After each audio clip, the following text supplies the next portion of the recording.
The scorching sun bakes the cracked earth. Wind whips up sand. The drought, day after day, hit 40 to 50 degrees. It completely changed Earth's climate, affecting all life and human activity. The population plummeted. Every day was hell.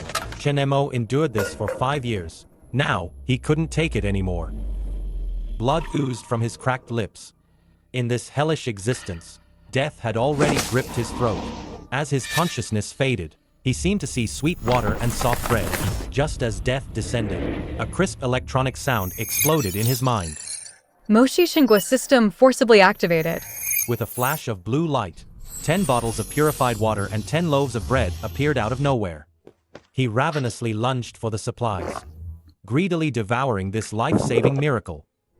Initial quest: rescue a dying survivor and raise their loyalty to 60. The rewards: tempting survival points and basic meat. In a world where helping others could backfire, he wanted to refuse. But the word meat swayed him. Target precisely marked. 300 meters ahead, to the right. The Tugwa gang is chasing a woman, currently cornered by 3 burly men with machetes. In the dead end of the ruined alley, Su Lan had nowhere to run. The Tugwa gang members shouted for her to hand over her food. Chen Mo crouched low and moved stealthily. He eyed a crumbling wall at the alley's mouth. He deliberately kicked a stone, revealing himself, then taunted the thugs with a piece of bread. Faced with an irresistible temptation, the gang members rushed into the wall's shadow. Chen Mo seized the moment, kicking away the supporting timbers. With a thunderous crash, 3 thugs were instantly buried under rubble. Chen Mo quickly moved forward, helping up the shaken Su Lan. Here. Thank you. Su Lan possesses the divine tongue talent for cooking, but her current loyalty is only 40. Chen Mo wasted no words, carrying the weak Su Lan and quickly evacuating, because the roars of the Tugwa gang's accomplices were already heard in the distance. Chen Mo hid with Su Lan deep in the ruins, firmly covering her mouth. The air froze at this moment. Disordered footsteps lingered just outside the wall. In the morning, at their hideout in the ruins, Chen Mo was fast asleep. Su Lan was curled up in a corner, clutching half a bottle of water, her brows slightly furrowed. Just then, Emergency mission: rescue a second dying survivor. Loyalty greater than or equal to 50. Time limit: 15 minutes. Reward: survival points times 100. Again. Chen Mo ignored Su Lan's confusion. He plunged into the ruins, following the system's navigation. He frantically rushed towards a dilapidated house. A strong smell of blood assaulted him. The man, Zhao Kuo, was leaning against the wall, covered in blood. 4 gruesome corpses were scattered at his feet. Zhao Kuo, struggling, remained alert. He issued a hoarse warning to drive Chen Mo away. Chen Mo knew time was short. He decisively spent survival points to exchange for a medical kit. He threw it in front of Zhao Kuo. Chen Mo's terms were simple and direct. Treat his wounds, then cooperate. Chen Mo would provide supplies for survival, and Zhao Kuo would provide combat power. The footsteps of the Tugwa gang search party were already close at hand.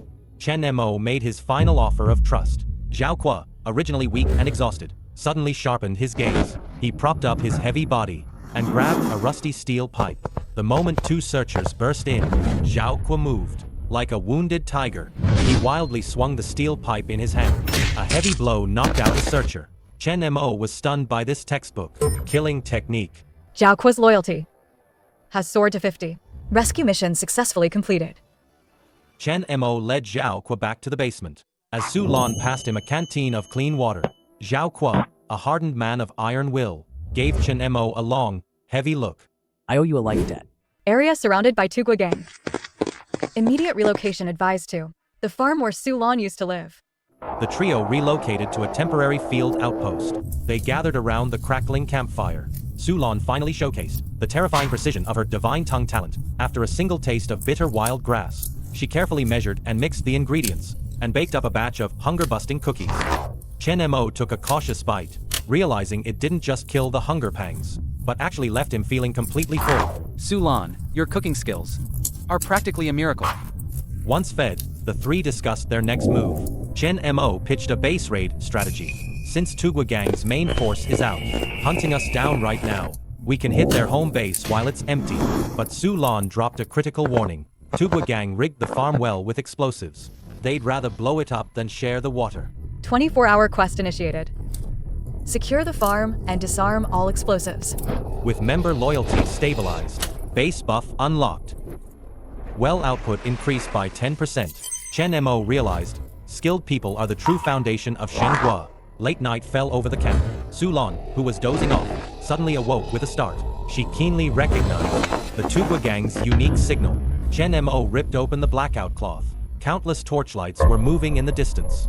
The main force of the Tugwa Gang had indeed mobilized at night. In this gamble, time is running out. Outside the farm in the early morning, the three lay hidden in the bushes, calmly observing the farm. 5 guards were patrolling lazily. Su Lan pointed at the well, whispering that the explosives were hidden beneath the well's winch. Zhao Kuo noticed the broken eastern wall, the only breach. Chen Mo quickly exchanged a simple smoke grenade from the system. The three seized the opportunity and immediately sprang into action. As the smoke grenade exploded, the guards fell into violent coughing and chaos. Zhao Kuo burst through the smoke. The steel pipe in his hand swung in deadly arcs, taking down 3 guards instantly. At Chen Mo's command, Su Lan rushed towards the well. With trembling hands, she found the explosives under the winch. At the last moment, she successfully defused the fuse. Defusal successful. The farm has been certified as a Shengua prototype. Reward, basic irrigation blueprint. However, the crisis wasn't over. Ahu, the small-time leader, rushed out, roaring, with a homemade gun. With a piercing gunshot, Zhao Kuo's shoulder was pierced by a bullet. He endured the intense pain and swung his steel pipe, knocking Ahu's gun away. Chen Mo immediately pulled the crossbow trigger, hitting Ahu squarely in the thigh. Ahu knelt, desperately begging for mercy. Chen Mo narrowed his eyes, offering him a chance to live, become their inside man. At noon, Tugwa led over 20 gang members and surrounded the farmstead. Facing the surging enemies, Chen Mo instructed Zhao Kuo to defend, while Su Lan quickly baked endurance biscuits. After eating the biscuit, Zhao Kuo forcibly suppressed the pain in his body. His fighting spirit soared again. The battle to defend the farmstead officially began. Chen Mo used the system to continuously exchange for crossbow bolts, providing long-range fire support. Zhao Kuo, fighting with injuries, faced 3 enemies alone at the gate. His moves were ruthless and decisive. Seeing they couldn't break through, Tugwa roared furiously, threatening to detonate explosives and destroy the well. At the critical moment, Ahu, our inside man, suddenly turned. He loudly announced, the wellhead explosives were already disarmed. The Tugwa gang panicked instantly. Zhao Kuo seized the chance, striking down their leader. With their commander defeated, the remaining rabble scattered and fled. Mission accomplished. Basic management interface unlocked.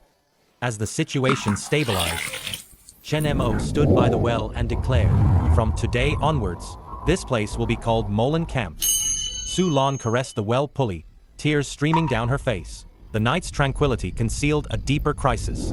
As Chen Mo checked the system map, suddenly, below the map, a massive convoy was rapidly approaching. The trouble wasn't over. A bigger wolf was coming. Marauder leader Zhang Yao is approaching. When the first ray of dawn illuminated the farmstead's ravaged walls, Chen Mo stood by the wellhead, looking down at the 20-plus surrendered Tugwa gang members kneeling behind him. From today, this is Lan Camp. Our rules are simple. 8 words. No looting, no killing, distribution by labor. Chen Mo drew the line. Laborers get extra rewards. Slackers' rations will be halved. And for those who cause trouble, the only outcome is expulsion. Shengua cohesion increased by 10%. The daily exchange limit for supplies has also increased. Zhao Kuo, still injured, was reinforcing the wall with new recruits.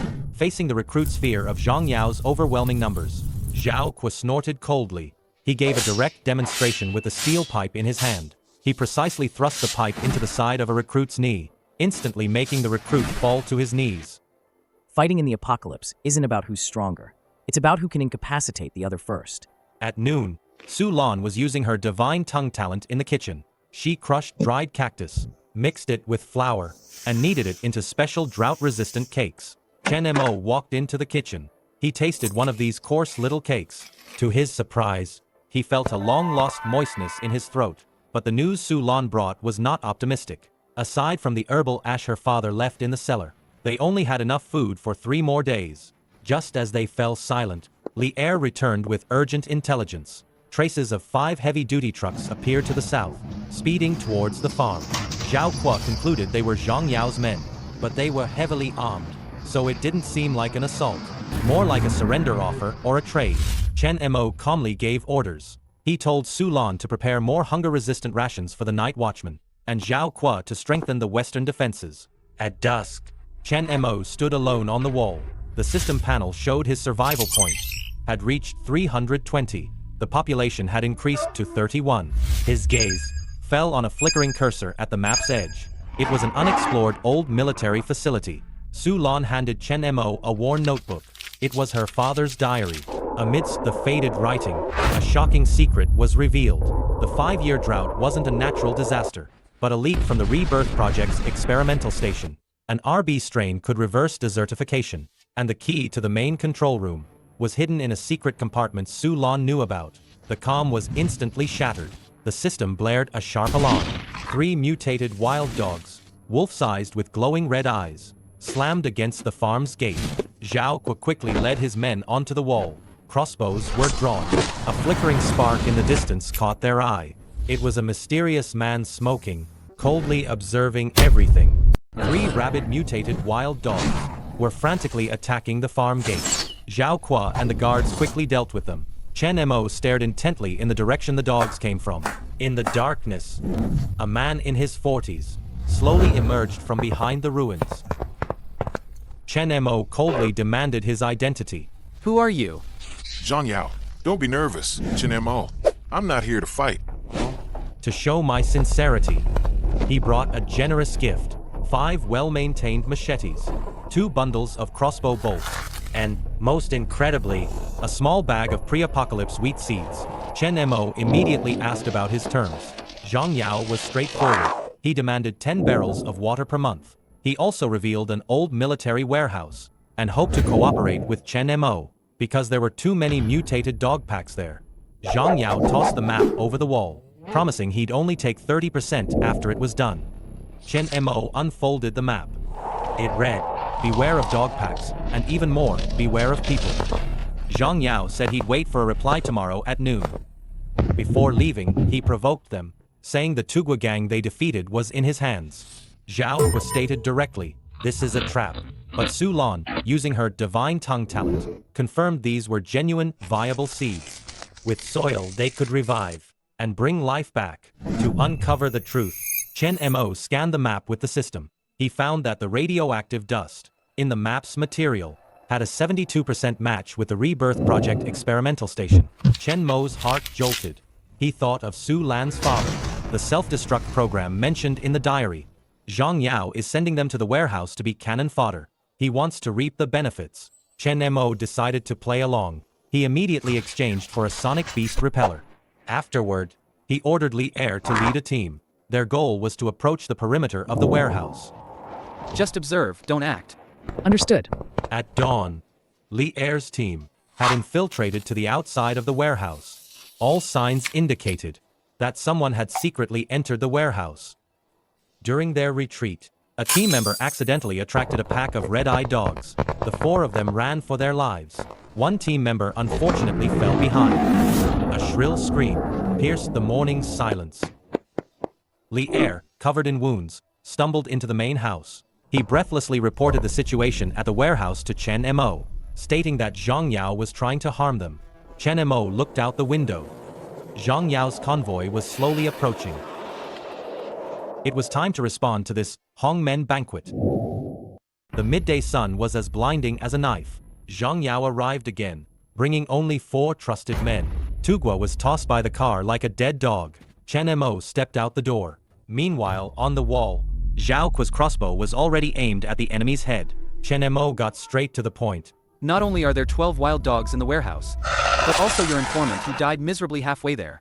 And their bloodstains. Do you want us to clean up your mess for you? Or are you waiting for us to die so you can pick up the scraps? Zhang Yao remained unfazed, claiming Tugwa was spreading rumors that Chen Mo had vast wealth. Zhang Yao drew the pistol from his waist, pressing it against Tugwa's head, ready to silence him. But Chen Mo raised a hand to stop him. Chen Mo approached Zhang Yao and proposed a new plan. Zhang Yao would lead a feigned frontal assault to draw away the dog pack. Chen Mo's team would then infiltrate from the side. After securing the supplies, they would split the spoils on the spot. Aren't you afraid I'll betray you? Chen Mo simply smiled calmly.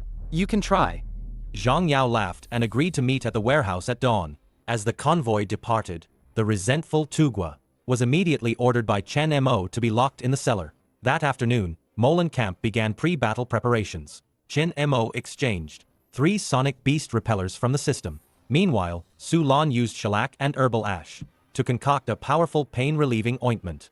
Zhao Kuo inspected his crossbow bolts, calmly reminding Chen Mo that besides the wild dogs in the warehouse, Zhang Yao likely had other tricks up his sleeve. Chen Mo on the map, mapping out a path for a detour through the drainage exit. He initially wanted Su Lan to stay behind, but she insisted on joining him. Not only did she know the layout from her father's diary, she also pulled out a rusted key. Chen Mo studied the key, realizing it could be the only access pass to the lab's core clearance. He finally nodded in agreement. Su Lan would join the mission. The cellar was bitterly cold. Chen Mo descended the steps alone and handed Vulture a life-saving piece of bread. Vulture confessed Zhang Yao's true objective. Inside that old military warehouse, hid a military radio to contact other outposts. Zhang Yao plans to use it to rule the region. Vulture also revealed a shocking secret, hidden even from Zhang Yao. Locked in the second basement level are the original Rebirth project samples. Vulture offered to retrieve them in exchange for his life. Chen Mo accepted the deal. A cold night breeze swept through. Chen Mo had a nagging feeling. Everything was going too smoothly. It felt off. Meanwhile, in the distance, Zhang Yao's men watched the farm like ghosts. Suddenly, the system interface flashed wildly. Signal intercepted. High-frequency radio waves detected near the warehouse. Decoded keywords appeared, making Chen Mo grip his knife tighter. Chen Mo murmurs softly. Trouble's coming tomorrow. Dense morning fog shrouds the old military warehouse. Zhang Yao and 20 men ambush 100 meters out to hoard every last supply for himself. He orders smoke canisters tossed into the vents to flush out the dog packs. His deputy leans in close. He whispers, asking if they split the cut later. Zhang Yao sneers, slowly drawing his pistol. The only cut they're getting is a bullet. Meanwhile, Chen Mo's squad slips in through the side drain. Using the code from Su Lan's diary, the heavy iron door groans open. Zhao Kuo pries open a military ration crate. It's packed with intact biscuits and canned food. Deeper inside, a massive airtight door awaits. Red warning lights flash. Chen Mo slots in the RB07 key. Dr. Su Mingyuan's name flickers on screen. The door slides open with a hiss. The pale golden RB01 strain is revealed. Chen Mo moves to grab a sample. Tuzhou suddenly snaps free. Breaking his ropes, he dives for the culture pod. Zhao Kuo reacts in a flash. A steel pipe sweeps, smashing Tuzhou's knee. Chen Mo secures the sample, but Tuzhou pulls out the detonator Zhang Yao gave him, threatening to blow the room sky high. At the doorway, Zhang Yao coldly puts a bullet in Tuzhou. Hand over the sample, and I might leave your corpses intact. Cornered, Chen Mo hits the sonic beast repeller. The high-frequency noise caused Zhang Yao and his men excruciating pain. It also attracted rabid mutant wild dogs. The lab became a hell of biting and tearing. The three seized the chaos to return to the drain. A massive fireball rose above the ruins. The warehouse structure began to collapse completely. A deafening explosion echoed across the wasteland behind them. Su Lan took out the RB strain tube. A tiny crack at the bottom was leaking fluid. Warning. Strain deactivation countdown initiated. The test tube from the lab must be retrieved. Chen Mo resolutely decided to return to the ruins. He successfully retrieved the test tube beside the vulture's mangled corpse. The three had just rolled out of the hole when the ruins behind them completely collapsed. Dust and smoke blotted out the sky. The roar of a siren approached. A modified truck sped towards them. A valiant female soldier jumped down, gun raised. Drop the sample. That's military property. Seeing the new alliance emblem on her shoulder, Chen Mo's pupils contracted. In the midday wasteland, scorching winds whipped up yellow sand. Facing Lin Yu's dark gun barrel, Chen Mo raised his hands slightly, looking calm and composed. Su Lan revealed the key, carrying their hope. Lin Yu's pupils constricted, reflecting the key's shape. Lin Yu slowly lowered her gun, a hint of bitterness on her face. Dr. Su's daughter. We're too late. As a survivor of the Eco-Force, Lin Yu revealed the truth of the apocalypse. The RB strain is the only hope to reverse land's desertification. And the North Mountain Control Room, 3 days ago, issued a top-secret emergency summons signal. Ultimate Mission Rebirth Project activated. Head to North Mountain, uncover the truth. We need to cooperate. We'll share the strain and provide supplies and manpower. Lin Yu nodded firmly. At dusk, they returned to Lan Camp. Chen Mo held up the pale golden sample tube. He announced the plan to journey to North Mountain. The crowd stirred uneasily. Zhao Kuo's eyes widened, roaring at the crowd. Su Lan and others stepped forward, willing to form an expedition team. Late at night, torches on the wall flickered wildly in the strong wind. Chen Mo was inventorying their last remaining assets in the warehouse. He spent his last 100 survival points to exchange for a simple radiation detector. Su Lan bowed her head, gently wrapping her diary in oilcloth. No matter what, we'll bring him home. Lin Yu handed Chen Mo a military-grade nutrient solution and revealed the truth, buried for 5 years.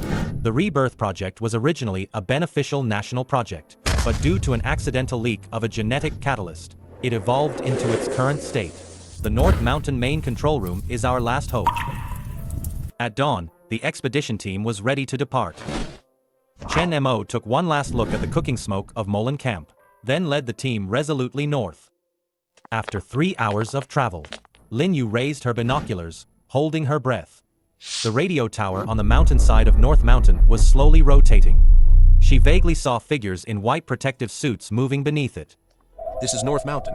Main control room detected unauthorized personnel approaching. Please identify yourselves. Su Lan trembled violently, tears streaming down her face. Father. The heavy iron gate of the old military facility slowly opened with a rumbling sound, stirring up 5 years of cold dust. Chen Mo stepped through the gate, the crunch of dry bones breaking under his feet. The interior of the base was dark and silent, like a gaping abyss, a monstrous beast. The three advanced slowly in a tactical formation. Their footsteps echoed on the metal floor, sounding particularly harsh in the dead silent corridor. A rusty loudspeaker in the corner suddenly blared, accompanied by a faint, eerie green light. A hoarse yet incredibly gentle voice echoed through the empty passage. Su Lan was struck as if by lightning, her pupils contracting instantly. Lan, is that you? Daddy has waited for you for too long. Su Lan murmured, her flashlight almost slipping from her hand. The corridor's green indicator lights turned on one by one, as if lighting the way home for a child. It guided them away from high radiation zones. Its behavior seemed out of place in the harsh environment. Lin Yu let out a long sigh. She thought she had found a safe haven in this desperate apocalypse. Only Su Lan was in tears. Her reason had completely collapsed in the illusion of kinship. The three walked towards the main control room, guided by the green light. However, Chen Mo's system interface suddenly burst into blinding blood-red light. Red exclamation marks flashed wildly across his retina, and piercing alarms almost ruptured his eardrums. Detecting non-human life signs. Large-scale pheromone induction level, extremely high. The radar showed that what was ahead was not human at all. Su Lan's hand had already touched the main control room's door switch. Don't go there. Chen Mo abruptly reached out and pulled Su Lan into his arms. Lin Yu noticed, raising her gun instantly, pointing it at the slowly opening door. Behind that door was no human at all. The door swung fully open. No kind father appeared. Only skeletal remains, infested with spores, covered the floor. The skeletons were still in postures of terrified struggle, nailed to the wall by viscous mycelium. These researchers, after death, became nutrients for this eerie creature. Su Lan collapsed, her eyes unfocused. In the center of the lab, a 3-meter-tall giant server flashed red in the darkness, like a beating heart. Lan, why aren't you coming over? Let Daddy get a good look at you. Beneath the human-like warmth, a chilling greed was revealed. Su Lan looked at the bones scattered on the floor and let out a desperate scream. And the thing in the shadows was awakening. Chen Mo gritted his teeth, his index finger on the trigger. Dr. Su's image began to distort and pull away, eventually dissolving into a cold mess of pixelated static. This father-daughter reunion had completely devolved into an absurd electronic deception woven by AI. The lab's gentle green lights went out, and the red emergency lights came on. In the shadows, a pair of crimson compound eyes suddenly opened. The sound of claws scraping echoed from the ceiling. Su Lan knelt among the bones, her eyes vacant, her hands hanging limply. Several dark afterimages flashed past. Mutated creatures called creepers suddenly appeared, launched an attack on the three. Lin Yu frantically pulled the trigger at the shadows. Gunfire illuminated her face. Just as Lin Yu was about to reload, a giant claw swept in from her blind side. She was sent flying 3 meters, weapon and all, by an immense force. 3 crawlers formed a triangular formation, encircling Chen Mo. Thick drool dripped onto the floor, emitting wisps of white smoke. Chen Mo drew his backup machete. The crawler swung its claws. Chen Mo raised his blade to block. The blade shattered into pieces instantly, like a biscuit. A sharp claw grazed Chen Mo's cheek. His mask was torn to shreds. 3 bloody gashes appeared. The crawler leaped high, its shadow completely engulfing Chen Mo. Give me a forced credit increase. Open the gift pack. Survival points were deducted rapidly, like a breached dam. The golden gift pack burst open in his mind, bright light spilling from his eyes. A short, jet-black rod, covered in induction coils, appeared. Chen Mo gripped the rod in a reverse hold, his eyes blazing with murderous intent. Ding. Unlock successful. Issuing a 15V electromagnetic stun rod. In an instant, the entire lab was engulfed in blinding light. The terrifying electromagnetic hum drowned out the monster's roars. Chen Mo swung the rod, unleashing a storm of lightning. A powerful electromagnetic pulse spread frantically in ripples. It instantly burned through the central nervous systems of all crawlers. They twitched wildly on the floor, unable to rise again. The smoke of battle had not yet cleared. Lan, run. The Rebirth Project is a population cleansing deception. Never, ever trust the Fuxing Hui. Warning. North Mountain self-destruct sequence activated. Go now. The lies of the old world have finally ended. Only those who survive are worthy of finding the true Shen Guo. Dr. Su's voice in the recording trembled. Under the microscope, the mycelia appeared eerily black. Dr. Su immediately recalled the disaster scene from years ago. He began to understand. All of this was man-made. It turned out this global drought, lasting 5 years, was not a natural disaster at all. It was a cleansing project initiated by the Fuxing Hui's High Command. To completely monopolize survival resources, the Fuxing Hui disregarded the lives of ordinary people. They deliberately introduced contaminated strains into the Rebirth Project, causing global soil to rapidly desertify. Because Dr. Su refused to cooperate, these devils locked him in the main control room. With Dr. Su's imprisonment, the only plan for an evolutionary strain was sealed away for 5 years, and during these 5 years of devastation, the Fuxing Hui's High Command enjoyed the highest grade resource allocation. Lin Yu knelt on the ground, staring intently at the screen. Her rifle slipped from her grasp. This is impossible. We were protecting the very culprits. Lin Yu looked at her military uniform, feeling it was a mocking prison uniform. The military she had always been loyal to was actually the force behind the world's destruction. Her faith was severely shaken, tears streaming down her face. She knelt on the ground. She even wondered if she herself was an accomplice in this apocalyptic disaster. The cause he dedicated his life to was nothing more than a pawn in a power game. Then, the video cut to a crucial piece of information. In the video, Dr. Su pulled out from his chest a blue glowing USB drive. That was the only pure strain solution. Lan, this is our only spark of hope. In the video, Dr. Su used his last ounce of strength to press confirm. Chen Mo's system interface lit up instantly. RB strain cultivation plan detected. Receiving data. The system's cold countdown ticked away. Chen Mo had no time to comfort the despairing two. He grabbed Lin Yu, telling her to live if she wanted revenge. Su Lan also stood up and walked over to Chen Mo. The data was still transmitting. Meanwhile, in a skyscraper far south, a red gear symbol flashed. A senior officer pressed a red button. The unauthorized data access alerted the Fuxing Hui headquarters 1,000 miles away. They didn't care about the old military warehouse ruins, only whether their secrets were leaked. As the officer pressed the button, a remote command was issued. The old military warehouse's self-destruct sequence activated. All screens in the control room instantly turned red. Amidst deafening alarms, a countdown appeared. Countdown, 60 seconds. The entire base began to shake violently. The ceiling kept collapsing. The moment data transfer succeeded, Chen Mo looked up. It was a countdown to hell. The only exit was buried by rocks. Flames roared through the ventilation ducts. Explosions echoed endlessly. North Mountain was collapsing. Several of Lin Yu's team members were trapped behind the rubble, screaming in despair. Su Lan coughed wildly, choked by the smoke. The escape route was cut off. Chen Mo furiously hammered the system interface. Insufficient survival points. Warning pop-ups appeared continuously. I don't care what the cost is. Save them. Chen Mo's eyes were bloodshot. The system panel suddenly popped up. Host detected with Messiah complex. Hidden mission triggered. The Messiah's mercy. Lin Yu looked at Chen Mo through the blurry smoke. Chen Mo reached out his hand to her. At this moment, the system popped up a mission. Mission requirements. Chen Mo officially incorporates Lin Yu and the remnants of the Eco Force. Chen Mo stared into Lin Yu's eyes. Tell them to follow him. Tell them they will build a true Shengguo. Lin Yu didn't hesitate. She tightly grasped Chen Mo's hand. The mark on Chen Mo's forehead flared. A huge white light pillar enveloped everyone. Space twisted like water ripples. Mass instantaneous teleportation to safety. Activated.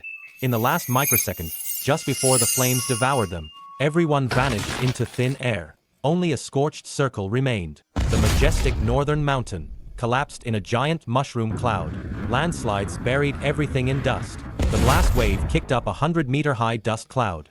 A few kilometers away, at the foot of the mountain, a group of people abruptly appeared on the sand, gasping for breath. At the most critical moment, Chen Mo saved this group of self-proclaimed elite regular soldiers. Lin Yu looked at Chen Mo, then turned to gaze at the vanished northern mountain. She led the way, kneeling on one knee. Her eyes burned with fanaticism. This power, beyond their comprehension, completely conquered these elite soldiers. Lin Yu bowed in submission. From now on, our lives belong to Lan Camp. The USB drive in Chen Mo's hand glowed with a soft green light. The system voice echoed in his mind. Shengguo territory expanded. Module unlocked. Basic farmland transformation. Chen Mo looked towards his farm. It would become the only oasis in this wasteland. Chen Mo brought back technology and a heavy burden. Over 50 mouths consumed a massive amount of supplies daily. Food stockpiles couldn't keep up with consumption. The once peaceful farm instantly turned into a boiling mess. Chen Mo knew he had to tighten the reins. Listen up, everyone. Lan Camp doesn't need beggars. No begging here, only contribution. Chen Mo implemented the Lan Camp contribution point system. Every gram of food must be earned through labor. Those who don't work will be expelled. I'm here to enjoy life, not to be a workhorse. You're hoarding food, trying to keep it all. Kill him. The supplies are ours. The leading strongman tried to incite the refugees. The situation quickly spiraled out of control. Facing the mad provocation, Chen Mo didn't even bat an eye. The scent of death instantly descended. Move again, and your brains will be splattered. If you don't want to work like an ox, then you won't get any food either. Chen Mo wasted no words. He directly revoked all food rations for the troublemakers. No, Brother Mo, I was wrong. The strongman, seeing Lin Yu's icy gaze, instantly collapsed. Those who don't work will be expelled. In the wasteland, without Chen Mo, they wouldn't even get a mouthful of sand. Under ironclad rules, order was finally restored. This is the law of survival in the wasteland. Chen Mo was responsible for establishing authority. Su Lan was in charge of healing. Old folks, as long as you work, everyone can survive. Under her coordination, every drop of water, every piece of bread was precisely distributed. The previously volatile emotions miraculously calmed down under Su Lan's extraordinary logistics management. She was the softest armor of this camp. One played the bad cop, the other the good cop. Using both carrot and stick, Lan Camp finally got on track. Order is the greatest salvation. Late at night, Chen Mo arrived at the farm's wall. Range set. 1 kilometer radius. Chen Mo designated the entire 1-kilometer radius around the farm. Into the Shen Gua territory. Survival points burned furiously. The Shen Gua territory officially expanded. An invisible energy field. This was a radiation exclusion zone. A land condemned by the Fuxing Hui. The scorched earth, once doomed, surprisingly regained vitality. It seems the system is more powerful than I imagined. I can feed everyone now. Will this green light bring hope or destruction? In the desolate center of the camp, a massive hemispherical framework rose from the ground.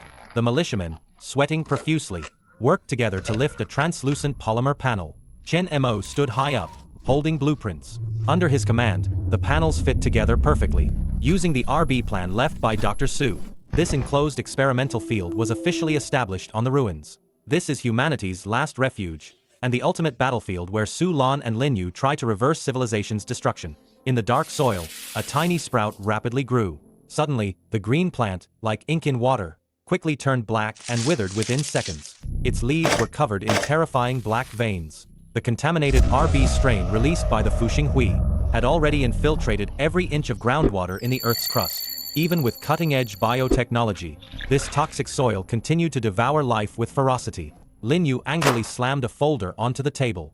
No. The soil contamination index is 3 times over the limit.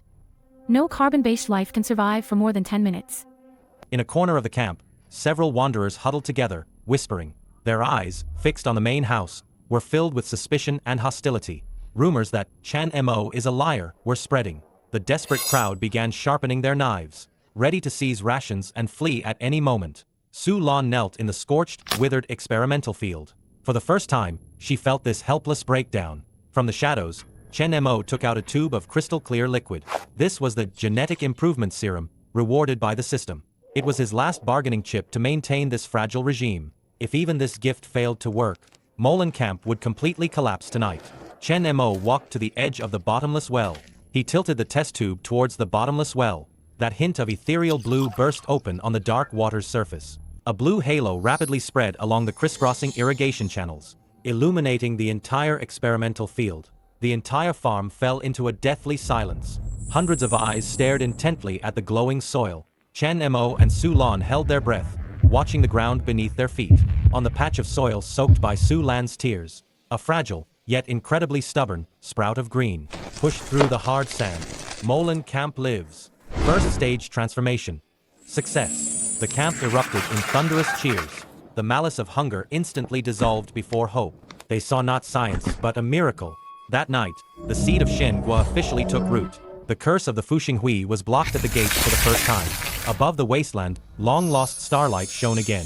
Survival points are continuously increasing. As long as this green exists, civilization still has a spark. Order was redefined that night. It's called hope. It's not over. This is just the beginning. In the desolate Lan Camp, the sunset painted the ruins golden red. By the makeshift fence, everyone held their breath. On the cracked, black earth, a tender green sprout broke through the soil. Deafening cheers echoed across the wilderness. Some knelt in the dust, sobbing uncontrollably. That tender green was not just food, but the faith that sustained them, the will to live. From this moment on, Chen Mo's image was deified. He became the irreplaceable God King in the hearts of these survivors. As the first crop broke ground, the system interface in Chen Mo's vision erupted in golden light. Ding! Level up. Simple defensive matrix unlocked. Defense turret unlocked. High voltage grid unlocked. The blueprints for the base are expanding at an unprecedented rate.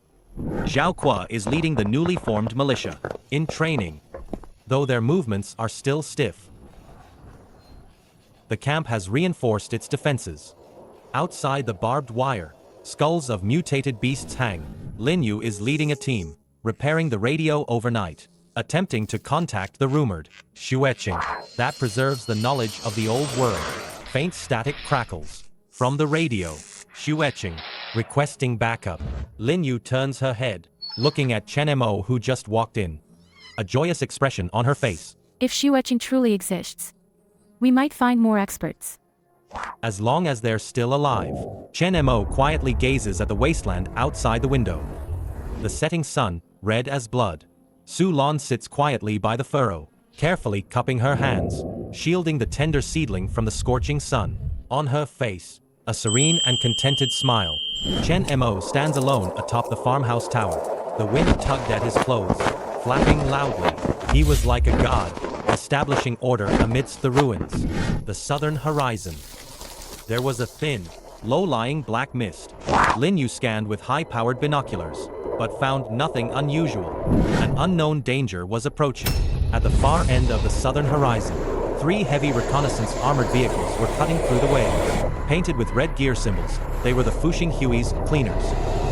Chen Mo yawned contentedly. Su Lan happily held a green plant. Zhao Kuo practiced his dual-sword martial arts. The camp was peaceful, but danger was slowly closing in from an unknown place. Chen Mo lay in a rocking chair, fanning himself, when a blinding red warning popped up on the system interface. The camp had only been stable for 2 days, and the system's death warrant arrived. Main quest. Produce 1,000 caddies of rations within 5 days.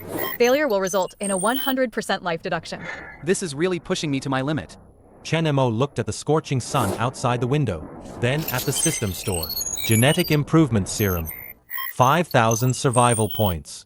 As a lazy person who deep down just wanted to chill, Chen Mo decided to take a shortcut. With a wave of his hand, he not only redeemed the most expensive genetic improvement serum, but also extravagantly enabled automatic management. Chen Mo lay down lazily, as if the system would interrupt his nap. System, the rest is up to you. Late at night, as the whole camp slept, the entrusted experimental field began to mutate. Under the moonlight, a strange purple liquid flowed from the field's pipes. The soil began to pulsate regularly, like a heart. To achieve rapid output, the system completely abandoned agricultural ethics. The plants grew wildly and mutated. A patrol passed by. Zhao Kuo stopped, perplexed. He heard chewing sounds in the darkness, like hard bones being snapped. Certainly not the sound of growing crops. Before Zhao Kuo could react, the crops from underground attacked. Terrifying purple vines shot out of the soil, covered in barbs, instantly wrapping around Zhao Kuo's ankle. This isn't farming. This is raising monsters. Zhao Kuo was dragged down by the vines. His cry of surprise was abruptly cut short. Only a broken flashlight lay on the ground. Its beam flickered weakly for a few seconds. A living person just like that vanished into that optimized purple field. By the system. Chen Mo was woken from his sleep by a sharp notification. Chen Mo sat up abruptly, looking at the words autonomous predation on the screen. Cold sweat instantly drenched his back. Entrustment progress, 50%. Crop maturity, extremely high. Auto predation function activated. Host is advised not to enter the farmland temporarily. System, stop. Stop it now. Manual intervention is not possible. He just wanted to slack off, but the system turned it into hell. The experimental field at dawn. Purple mist obscured visibility. Lin Yu, with several armed guards, ran along the field ridge. Her expression was anxious. Only a pool of blood and drag marks were left by the field. Chen Mo rushed out, sprinting through the thick fog. When he saw the system panel display, crops are full. Full? By using my brother as fertilizer? Full. Chen Mo ignored Lin Yu's warning and rushed into the field. The surrounding wheat was 3 meters tall. Their leaf edges were sharp as saw blades. The field of hope had become a hunting ground. Every stalk of wheat trembled slightly, seemingly adjusting direction based on Chen Mo's body temperature. Faint noises emanated from the center of the dense growth. Chen Mo's eyes were sharp. His stun rod was held across his chest. He pushed aside the last leaf. Before him was a giant flytrap with 3 enormous flower buds. Half of Zhao Kuo's boots still hung from its teeth. This wasn't wheat at all. It was a giant flytrap disguised as wheat. To achieve rapid growth, the system had endowed them with primal hunting instincts. The giant flower bud opened. Putrid green slime shot like cannonballs at Chen Mo. Chen Mo dodged sideways. He jabbed the stun rod hard into the Venus flytrap. Chen Mo had to get Zhao Kuo out before he was digested. Arcing electricity raged in the purple jungle. For the first time, Chen Mo felt the taste of being devoured by the miracle he created. And the system was still calculating at this moment. Warning, attacking hosted assets will cause significant economic loss. Cease action? Get lost. My brother.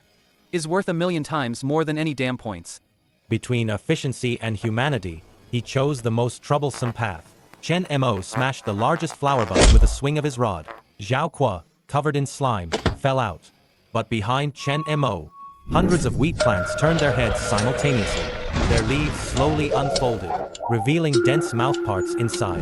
Chen Mo realized this out-of-control system was redefining who was boss here. Host rebellious behavior detected. System authority is being retaken.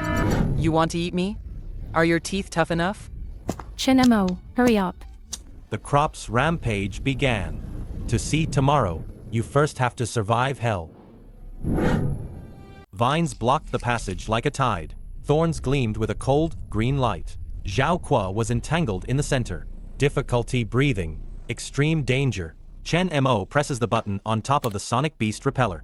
The device emits a piercing, high-pitched hum instantly. Where the invisible sound waves spread, the wildly growing plant tendrils twitch violently. Their leaves curl up and wither, clearing a narrow path. Chen Mo dashes forward, hunched over. His tactical boots tread over the withered vines, splashing tiny droplets of sap. Hold on. Chen Mo roars, hacking at the last few main vines wrapped around Zhao Kuo. He pulls the semi-conscious Zhao Kuo behind him. Data scrolls rapidly across Chen Mo's system interface. Green code intertwines with red warnings. Unknown mutation detected. Analyzing gene sequence. Chen Mo's pupils constrict. He finally understands the eerie source of these mutated plants. Core formula automatically locked. Omega-7 mutation chain. Crop growth depends on this formula for activity. His laziness had finally caught up to him. Chen Mo slashes his blade through the topsoil, revealing an intricate network of white roots. The roots are thick and have a metallic sheen. Following the direction of the roots, a massive shadow vaguely appears beneath the soil. Chen Mo bends down, brushing aside the loose soil. His expression suddenly turns grim. The root system has grown very strong, and the rootlets have begun to invade the bones of the mutated wild dogs. The bones are covered with root tentacles, slowly absorbing dark purple fluid. These are the carcasses of the mutated wild dogs exterminated in the previous warehouse mission. Now, they serve as nutrient supply stations for the mutated plants. Zhao Kuo wakes up, coughing violently, points to the remains. Those juices, they'll keep mutating the plants. Zhao Kuo's weak voice barely faded when the remains suddenly trembled. Roots surged violently, instantly ensnaring Chen Mo's ankles. Chen Mo relentlessly slashed at the plant roots, but more and more roots lunged at them. Chen Mo parried with his blade, yet more roots surged from all directions. No good. It's absorbing the residual energy from the remains. Watch out. Chen Mo roared, pushing Zhao Kuo to safety. He himself was enveloped by layers of roots. The sonic beast repeller's indicator light began flashing wildly. In the shattered experimental field, purple vines writhed like mad snakes. Dust filled the air. Su Lan, short blade in hand, cut down roots attacking from the side. Lin Yu fired her gun, providing cover. Focus fire on the main route. Chen Mo swung his electromagnetic stun rod. The team worked in perfect sync, closing in on the core during the counterattack's lulls. The last main root was severed, emitting a piercing shriek. The entire mutated plant rapidly withered, its leaves turning to ash. Just as the plant completely withered, a soft golden light suddenly shone from its root center. A completely orange-yellow fruit slowly emerged. Su Lan carefully reached out, catching the warm fruit. After a moment's hesitation, she took a small bite. Closing her eyes, she savored it. Su Lan's divine tongue talent activated. No poison. And the energy is extremely rich. Highly absorbable.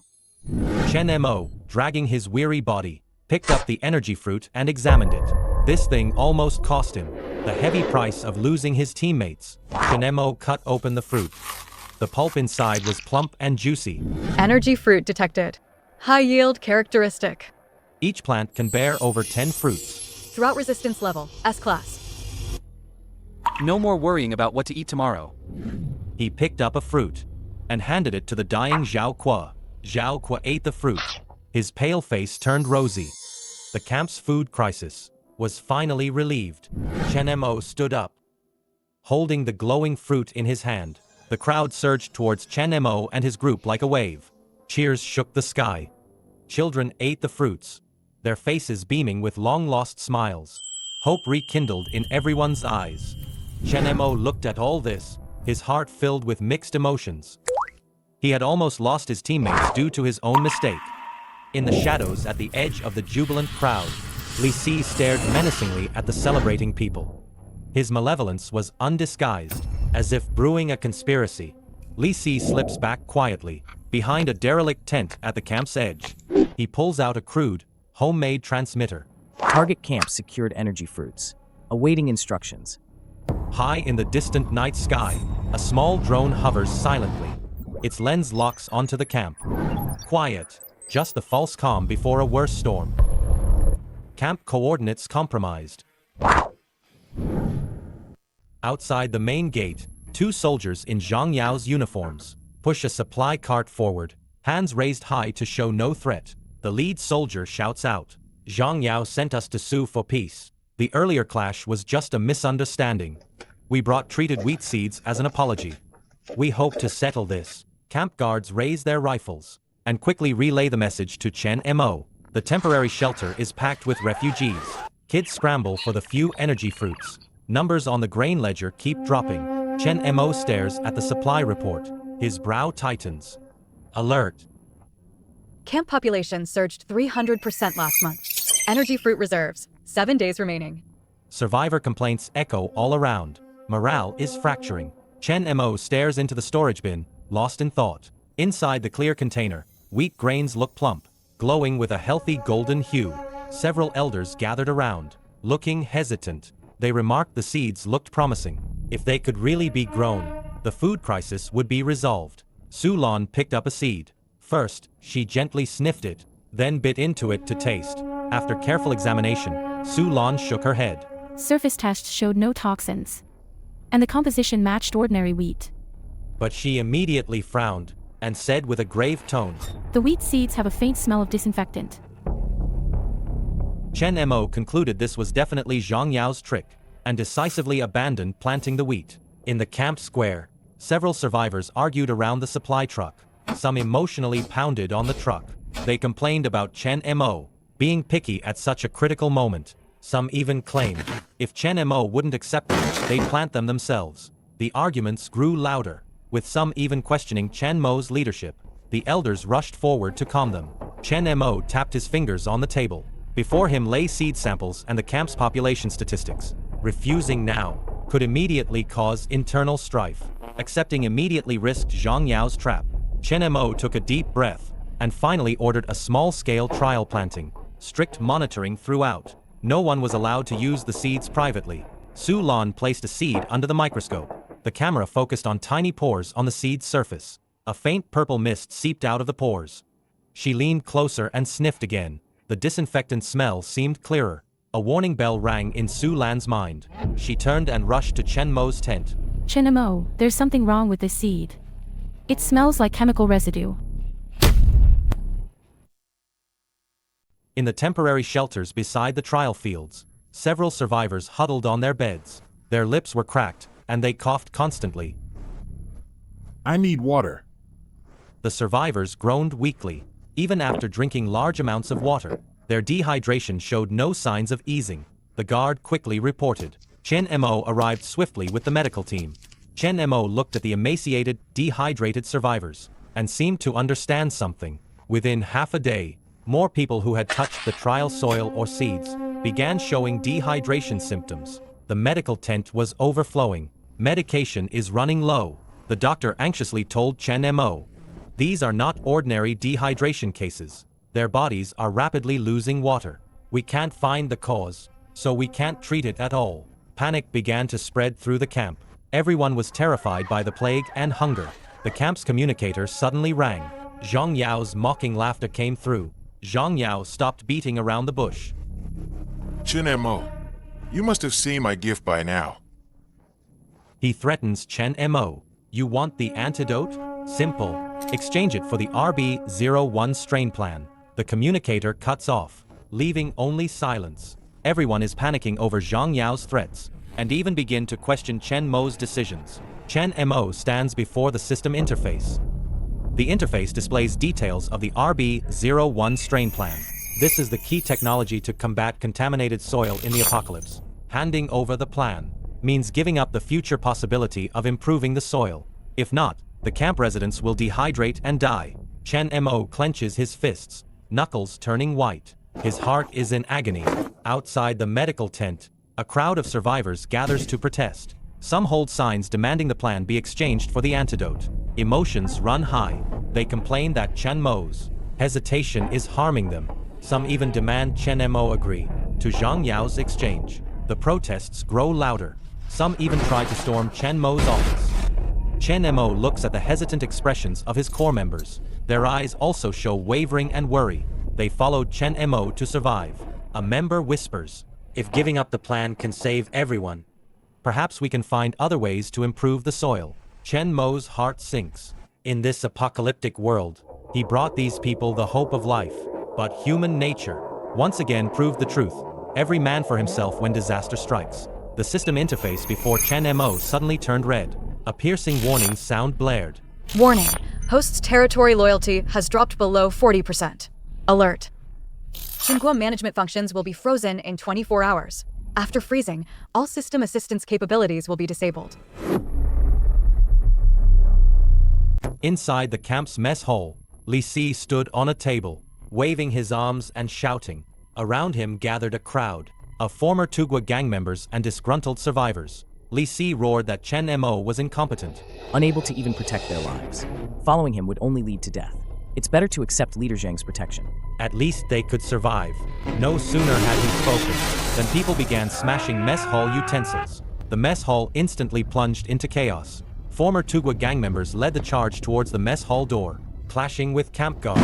Tables and chairs were overturned. Food scattered everywhere. Get out of the way. We're going to settle scores with Chen Mo. Li Si, holding an iron rod, slammed it hard against a guard's shield. In the chaos, several innocent survivors were knocked down. Camp order completely spiraled out of control. Chen Mo arrived at the mess hall, looking at the chaotic scene before him, and the survivors' hostile, fearful, or numb gazes. His heart ached. He tried to shout words of reassurance, but was drowned out by the chaotic clamor. A survivor he had once helped even threw a stone at him. Chen Mo understood. The camp was on the verge of collapse. Su Lan, Zhao Kuo, and other core members stood before Chen Mo, confronting the rioters. Their weapons gripped tightly. Su Lan shouted loudly, telling everyone to calm down. Zhang Yao wanted to take over the camp. Even if they handed over Chen Mo and the strain, he wouldn't treat them well. But the crowd was swept up in emotion. Unable to listen to reason, they continued to smash the cafeteria facilities. A hint of smugness flashed in Li Si's eyes. He quietly approached Chen Mo. Be smart and step down voluntarily. Or don't blame me for what happens next. The former Tugwa gang members behind him gathered around, forming a circle. Li Si knew clearly that as long as Chen Mo was overthrown, he could use Zhang Yao's influence to establish himself in the camp. In the chaos, someone pointed to the horizon outside the camp. Large clouds of dust were rising there, and a convoy was faintly visible. The sound of a loudspeaker cut through the noise, reaching everyone's ears clearly. Zhang Yao's voice, with undeniable authority, echoed over the camp. Zhang Yao finally came to exploit our weakness. Chen Mo looks up toward the horizon. Zhang Yao's convoy is already clearly visible. Every vehicle is mounted with heavy weapons. The pressure is suffocating. Zhang Yao's voice crackles through the loudspeaker. Chen Mo listens in silence. You have until dawn. Hand over all camp authority and supplies, or I will wipe this place out. Dead silence falls over the camp. Every eye turns to Chen Mo. Chen Mo turns and enters the command tent. Su Lan, Zhao Kuo, and the core team follow close behind. Heavy tension fills the tent. Chen Mo slams his fist on the table, his eyes sharp as blades. He knows weakness won't buy peace. To keep this camp stable, he has to assert dominance first. He looks to Su Lan, asking for the toxic seed residue analysis. Reagent bottles clutter Su Lan's workbench. The liquid in the test tubes glows faintly. She lifts a clear vial. I isolated a special compound from the seed residue. Refined it into a loyalty marker agent. It's completely colorless and odorless. Safe for human consumption when mixed with water. But it has one critical feature. Su Lan drops the serum into a glass of water. The water shows absolutely no change. She connects a heart rate monitor to demonstrate. If the subject tells a lie, their heart rate spikes past the critical threshold. a blue glow will appear on their skin, revealing their true intentions. Su Lan added that the glow lasts for 10 minutes, enough for us to identify the rebels. A golden light flashed in Chen Mo's eyes. He immediately finalized the counterattack plan. That night, 2 trusted guards, dressed in plain clothes, stealthily infiltrated the temporary tent area where the rebels gathered. They poured the serum into the communal water barrel. Under the moonlight, the serum quickly dissolved into the water, leaving no trace. The guards exchanged glances and quietly withdrew. The entire process was silent, unnoticed by anyone. Someone suggested opening the camp gate from the inside. A former Tugwa gang member believed Chen Mo wouldn't dare confront Zhang Yao head-on. They just needed to wait until late night to act. As a former Tugwa gang member finished speaking, a blue glow suddenly appeared on his skin, causing a stir among the crowd. He frantically tried to explain. It wasn't me. But the glow grew even brighter. More and more rebels glowed when they lied. Some tried to conceal their collusion with Li Si. Others denied wanting to betray the camp. All were exposed by the glowing light on the spot. Chaos erupted within the rebels. As they suspected each other, arguments flared up one after another. Panic spread. They looked at the glow on each other's bodies, their suspicions growing. Li Si watched his comrades glow around him. His face was grim. He subtly reached for the dagger at his waist. He feigned composure, reassuring everyone, saying it was Chen Mo's conspiracy. They would stick to the original plan, opening the main gate late at night to welcome Zhang Yao. As he finished speaking, a faint glow subtly appeared on his wrist. Later that night, in the shadow of the watchtower by the camp's main gate, Li Si gathered a few key accomplices and quietly assigned their tasks. In half an hour, Zhang Yao's vanguard would arrive. He instructed his men to deal with the guards at the gate. He would open the main gate. Li Si's eyes were ruthless. He thought, once Zhang Yao was inside, Chen Mo would be dead. His accomplices nodded in agreement, unaware that eyes were already on them from the shadows. Chen Mo and Zhao Kuo, with elite guards, were ambushed behind cover on both sides of the gate. Zhao Kuo held a specialized tranquilizer crossbow. Its bolts were coated with a potent sedative. Chen Mo observed Li Si and his group's movements through his night vision device. Zhao Kuo nodded, a ruthless glint in his eyes. As Li Si and his men approached the gate, tranquilizer bolts precisely struck 2 accomplices in the neck. They instantly collapsed. The others reacted, trying to resist, but Zhao Kuo subdued them with lightning speed. In just 1 minute, all the accomplices were incapacitated. Only Li Si was frozen in place. Chen Mo emerged from cover, pointing his electromagnetic pistol at Li Si's chest. Chen Mo said coldly, The moment you used that radio to contact Zhang Yao, you were already a dead man. Li Si's face turned pale. He tried to turn and run, but Zhao Kuo kicked him to the ground. His hands were tied behind his back. Zhao Kuo escorted him back to the camp. On a distant hillside, 2 of Zhang Yao's scouts were observing the camp gate through binoculars. Their faces were filled with shock. One scout whispered, Li Si failed. They discussed whether to report it to Zhang Yao immediately. The other scout shook his head. Wait a little longer. He wanted to see what Chen Mo would do. Chen Mo had someone bring a basket of mutated fruits. These fruits were from the previously mutated plants. They were unprocessed, containing violent energy. Chen Mo squatted in front of Li Si, pinching his chin. You want to pledge allegiance to Zhang Yao, right? Here's a gift for you. Chen Mo made him eat all the fruits. Perhaps you'll gain greater power to serve Zhang Yao. Li Si's face showed terror. He struggled desperately in fear, but Zhao Kuo held him down tightly. Chen Mo picked up a mutated fruit, forcibly shoved into Li Si's mouth, forcing him to swallow. Scouts on the hillside filmed the entire scene. After Li Si swallowed the fruit, his body began to convulse. A strange red glow emanated from his skin. Chen Mo looked at the distant hillside, a cold smirk playing on his lips. He wanted Zhang Yao to see the consequences of betraying him. At the camp's plaza, all survivors gathered. Li Si and several other rebel leaders were tied to posts in the center of the plaza. Li Si was swollen and red all over. Still struggling in agony, Chen Mo stood on the high platform, holding a megaphone. He told everyone that Li Si and his accomplices colluded with outsiders, intending to betray the camp. Their crime was unforgivable. Chen Mo wanted everyone to know the fate of those who betray the camp. Zhao Kuo stepped forward, his long blade glinting coldly. Amidst the gasps of the crowd, Zhao Kuo's blade fell. Several rebel leaders were executed on the spot. Blood stained the ground. The survivors trembled in fear.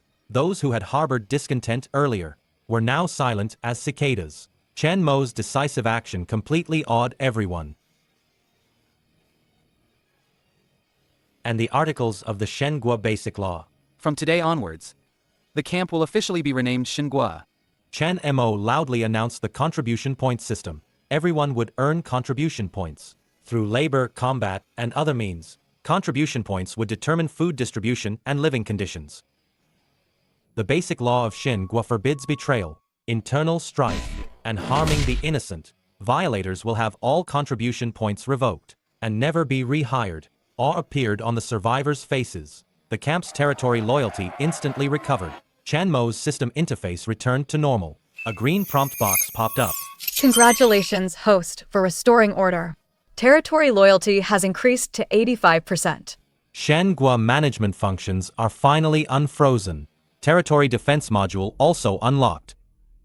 Chen Mo breathed a sigh of relief. Shengua's rule was finally stable. A figure suddenly emerged from the crowd, wearing a black trench coat and a mask on her face. It was the mysterious messenger, Lin Wei. Lin Wei ignored the surrounding guards and walked straight to the high platform. She handed Chen Mo an encrypted file. Her tone was urgent. Leader Chen, I have urgent intelligence you must know immediately.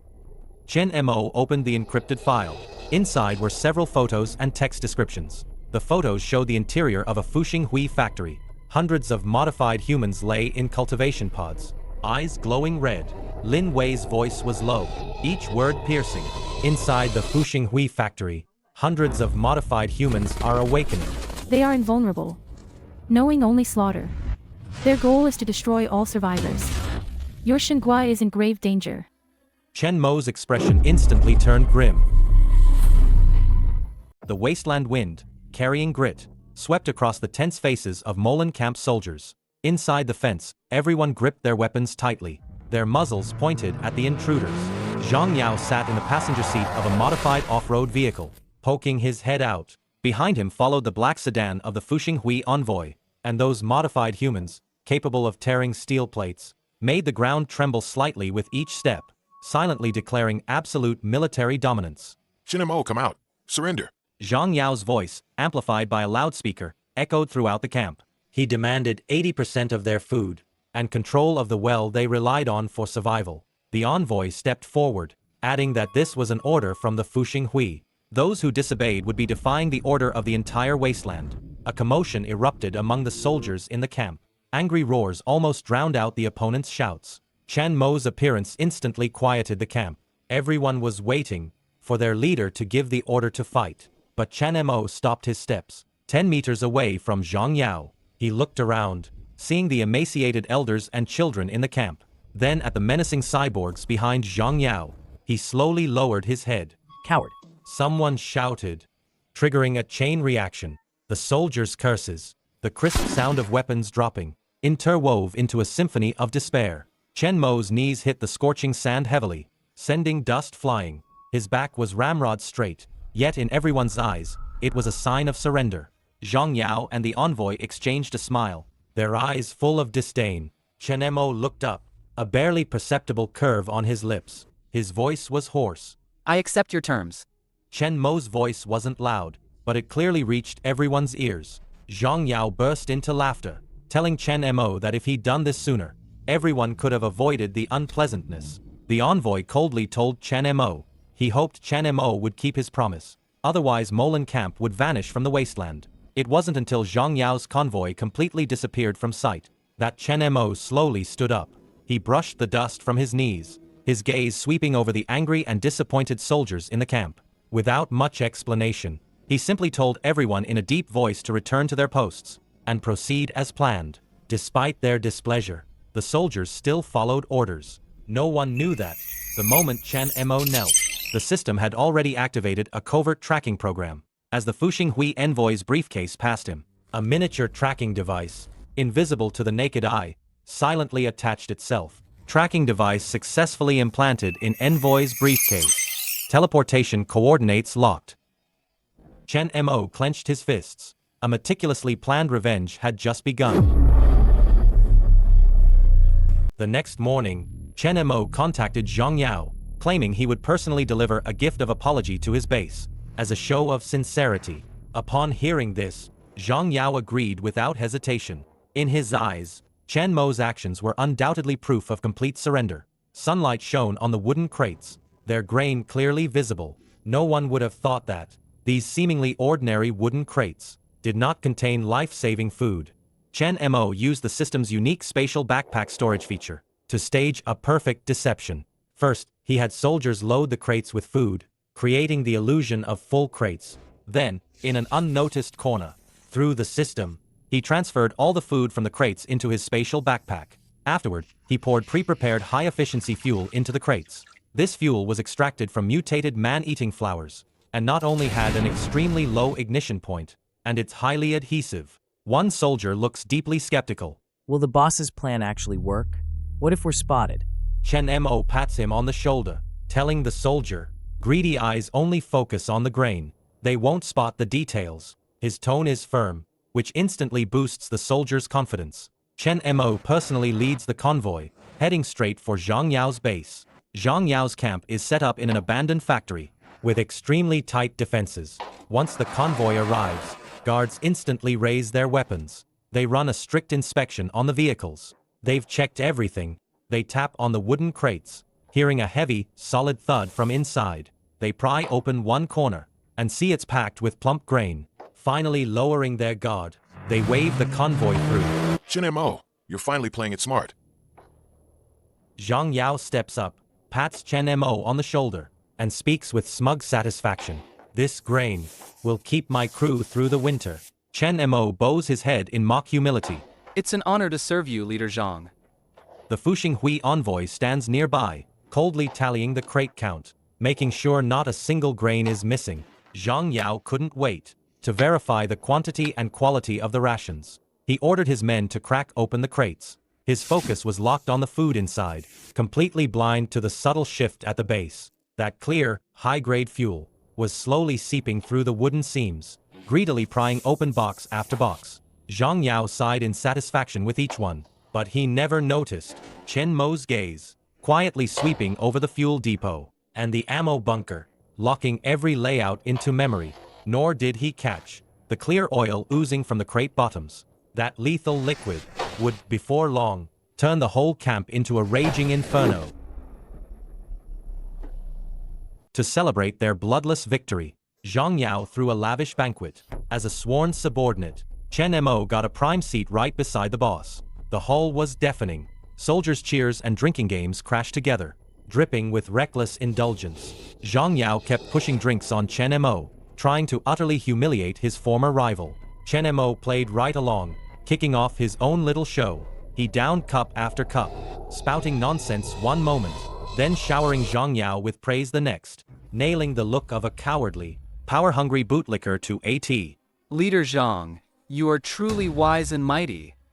Chen Mo's words were incoherent, and he almost fell off his chair, drawing rounds of laughter from Zhang Yao and his soldiers. Amidst their jeers, Chen Mo secretly activated the system's flash function. He appeared to be drunk on the table, but his consciousness was highly alert. Under the system's control, his body flashed to the ammunition depot at an imperceptible speed, then quickly flashed back to the banquet hall. Chen Mo used the flash function to quickly reach the camp's ammunition depot and fuel points. Although these places were guarded by sentries, with his exquisite movements and the system's assistance, the sentries didn't notice a thing. He carefully placed the pre-prepared fuses at critical locations. The fuses were connected to the high-efficiency fuel in the wooden boxes, and once activated, they would instantly cause a massive fire. Chen Mo, do you think you can escape by feigning drunkenness? Zhang Yao's voice was full of malice. In his eyes, Chen Mo was just a dog discarded by Shen Guo, now wagging its tail to pledge allegiance to him, Zhang Yao. Upon hearing this, the soldiers burst into laughter, their amusement filled with contempt. The Fuxing Hui envoy also fanned the flames, saying that keeping someone like Chen Mo was useless, and it would be better to kill him as a warning. Chen Mo didn't retort, merely gently pushing away Zhang Yao's hand. He adjusted his crumpled collar. He picked up the wine glass from the table, poured himself a full glass, then raised it, Facing the empty air, he slowly uttered, in a voice only he could hear. Let the show begin. He feigned drunkenness again, slumping back into his chair. Zhang Yao mocked Chen Mo as Shen Guo's dog, unaware he had already fallen into Chen Mo's trap. A devastating storm was about to sweep through this seemingly peaceful night, engulfing the entire camp. The celebration banquet's clamor continued. Chen Mo, while no one was looking, activated the system's teleportation function. His body, transformed into a faint blue light, vanished instantly. Only an empty chair remained. When Zhang Yao noticed Chen Mo was gone, he thought Chen Mo had fled in fear. He scoffed dismissively, completely oblivious to the approaching danger. Chen Mo successfully escaped the tiger's den via system teleportation. Standing on a hill, he overlooked the brightly lit camp below. He took a deep breath, his eyes resolute. He slowly pressed the detonator. With a soft click, the fuse deep within the camp was successfully activated. The indicator light changed from green to red.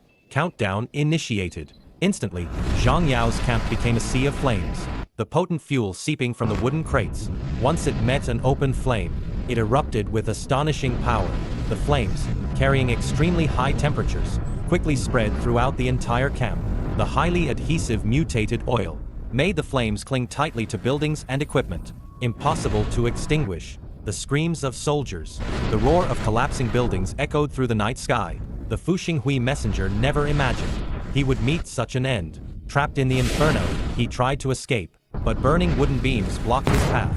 Flames scorched his skin. The pain made him scream in agony. He looked at the hellish scene before him, his eyes filled with fear and regret.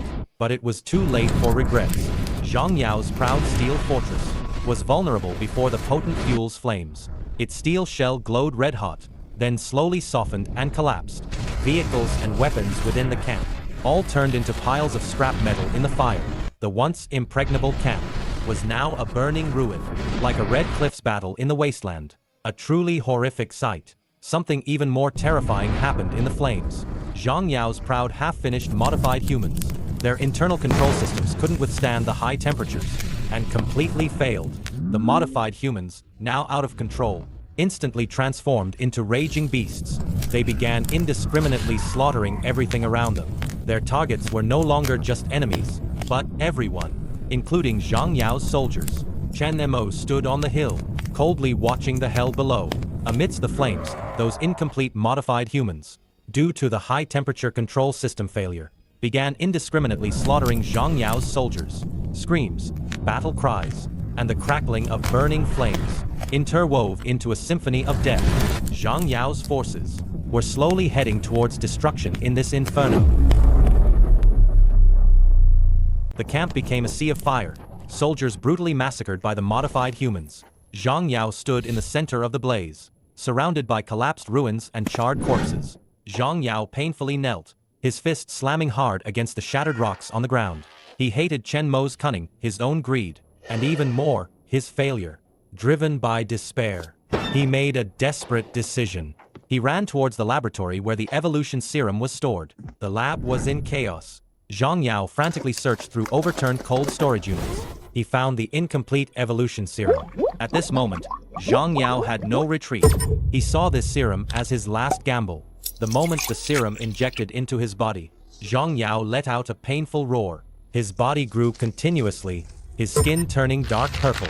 His arms became incredibly thick. His nails were razor sharp. His facial features twisted and distorted. He had completely lost his human form. He stood high above the flames, opening his gaping maw to the night sky. The modified humans and soldiers all looked at Zhang Yao. The mutated Zhang Yao looked down at them, his eyes filled with savagery. Fear filled the soldiers' eyes. Zhang Yao flattened an abandoned vehicle with a single slap. The soldiers bowed their heads in submission. They knew there was no turning back. Zhang Yao waved his arm, pointing north, towards Lan Camp. Victory or death. Zhang Yao led the remaining modified humans towards Lan Camp. The mutated Zhang Yao sprinted at the front, a vast army following behind him. Their eyes burned with the fire of revenge and the resolve to die. On Lan Camp's watchtower, a soldier spotted dark figures in the distance. Alarm! Alarm! Large enemy force approaching. The alarm instantly shattered the camp's peace. The atmosphere inside grew tense. Soldiers began loading their weapons. Chen Mo appeared atop the highest defensive wall. He watched the massive dark figure sprinting across the horizon. It was the mutated Zhang Yao. Initiate level 1 war status. All personnel to battle stations. Prepare to engage the enemy. A final battle, crucial to Lan Camp's survival, was about to begin. The massive dark figure on the horizon drew closer. Zhang Yao's mutated body was like a moving mountain. Behind him, the remaining mutants and soldiers followed. Massive heavy ballistas were dragged into position by tracked vehicles. The ballista fired with a roar. The giant bolt exploded against the wall. Rubble scattered like shrapnel. In the wasteland air, the smell of war instantly filled the air. Zhao stood on the wall, holding his alloy long blade. Everyone, hold your ground. Shield bearers to the front. Spearmen, fill the gaps. The alloy shields linked tightly, like a steel wall. The mutant steel arm rose high, then slammed down heavily. The soldiers behind the shields gritted their teeth, clutching their shield handles tightly. Lin Yu led the militia squad through the trenches outside the camp. She hid behind a pile of rocks. Her crossbow instantly locked onto the enemy's ammo pile. A violent fireball suddenly erupted behind Zhang Yao's forces. Thick smoke billowed. Zhang Yao's offensive instantly fell into disarray. The ballista reloaded. The massive alloy bolt was aimed directly. The Fuxing Hui's heavy ballistas were incredibly powerful. In just half an hour, several breaches were made in the wall. Zhang Yao ordered the mutants to focus their attack on the breaches. A giant mutant shattered a shield with one blow. Soldiers rushed to surround the mutant. Their blade attacks had no effect at all.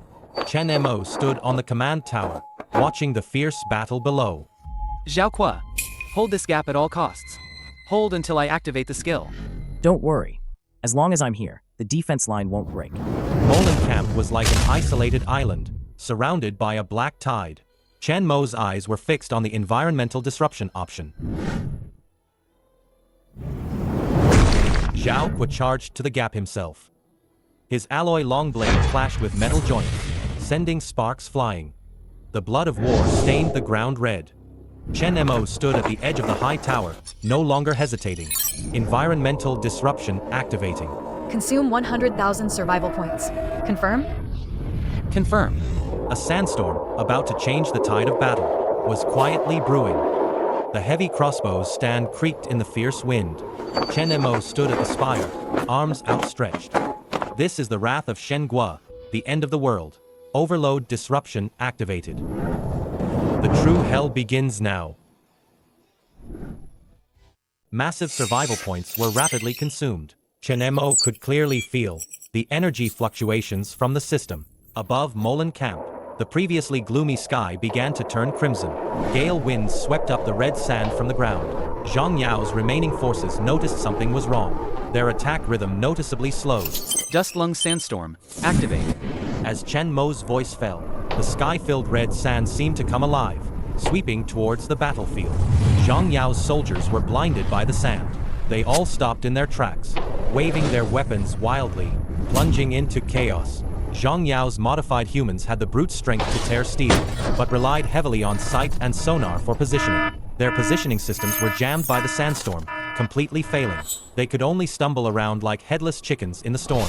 One modified human mistakenly took a nearby enemy soldier for a foe, directly attacking them. Blood mixed with red sand, staining the ground. The sandstorm became Lan Camp's best shield. Zhao Kuo seized the opportunity to order his soldiers back to camp. They closed the defensive gates. The soldiers finally got a chance to breathe. Lin Yu also led her militia squad back to camp. Brother Chen's move, it's brilliant. Though everyone was covered in sand, their faces bore victorious smiles. Chen Mo, I'll kill you. Zhang Yao roared furiously in the sandstorm. Though his mutated form was stronger, he couldn't penetrate the thick sand curtain. His heart was filled with rage. He instantly smashed a heavy ballista into a pile of scrap metal. Alert refreshed. Dustlung sandstorm concentration reached. Estimated duration, 2 hours. Suggest launching a counterattack. Chen Mo nodded and spoke into the communicator. Zhao Kuo, Lin Yu, prepare to counterattack. Understood. I'm going to get that dog Zhang Yao.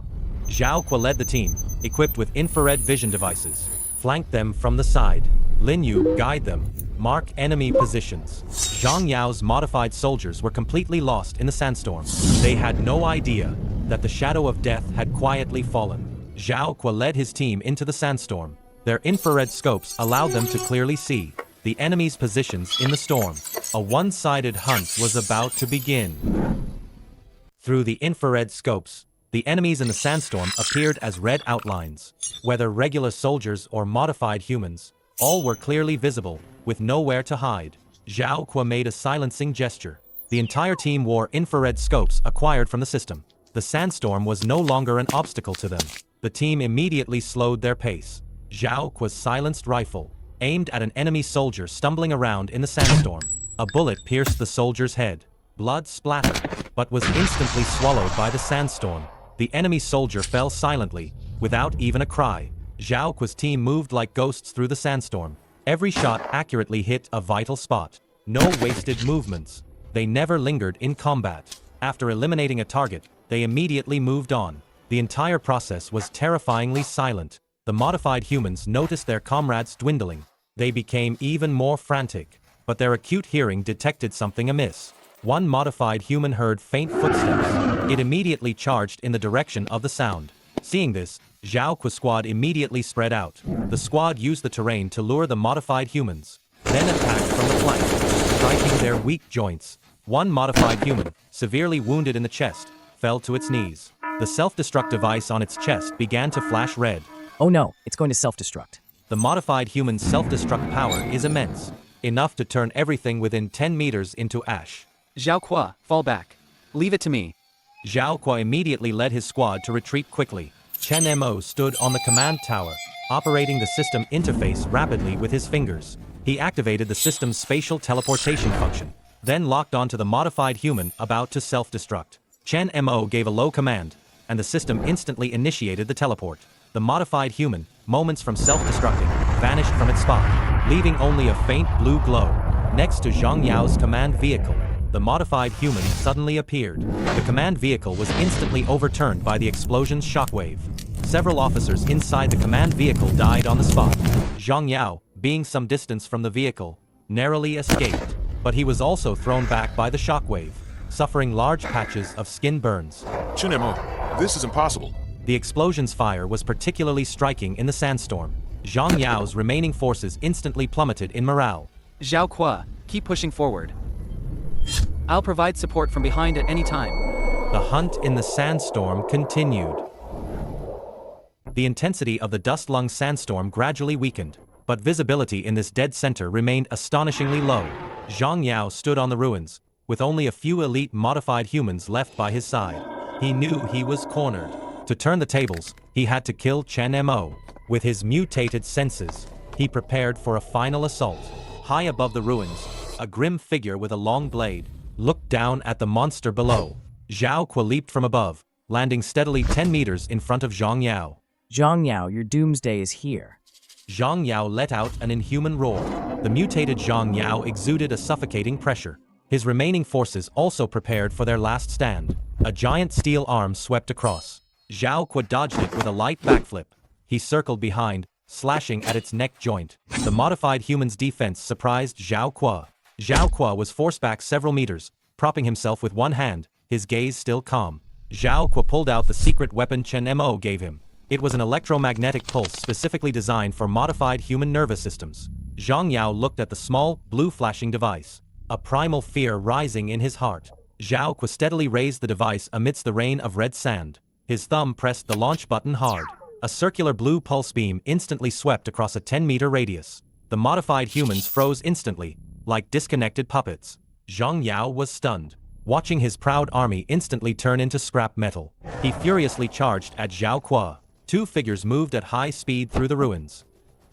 Zhao Kuo waited for that fatal opening. Now, Zhao Kuo seized the chance, applying his last strength to the opponent's vital point. Blue arcs instantly exploded. Zhang Yao's massive mutated muscles began to twitch and contract violently in the arcs.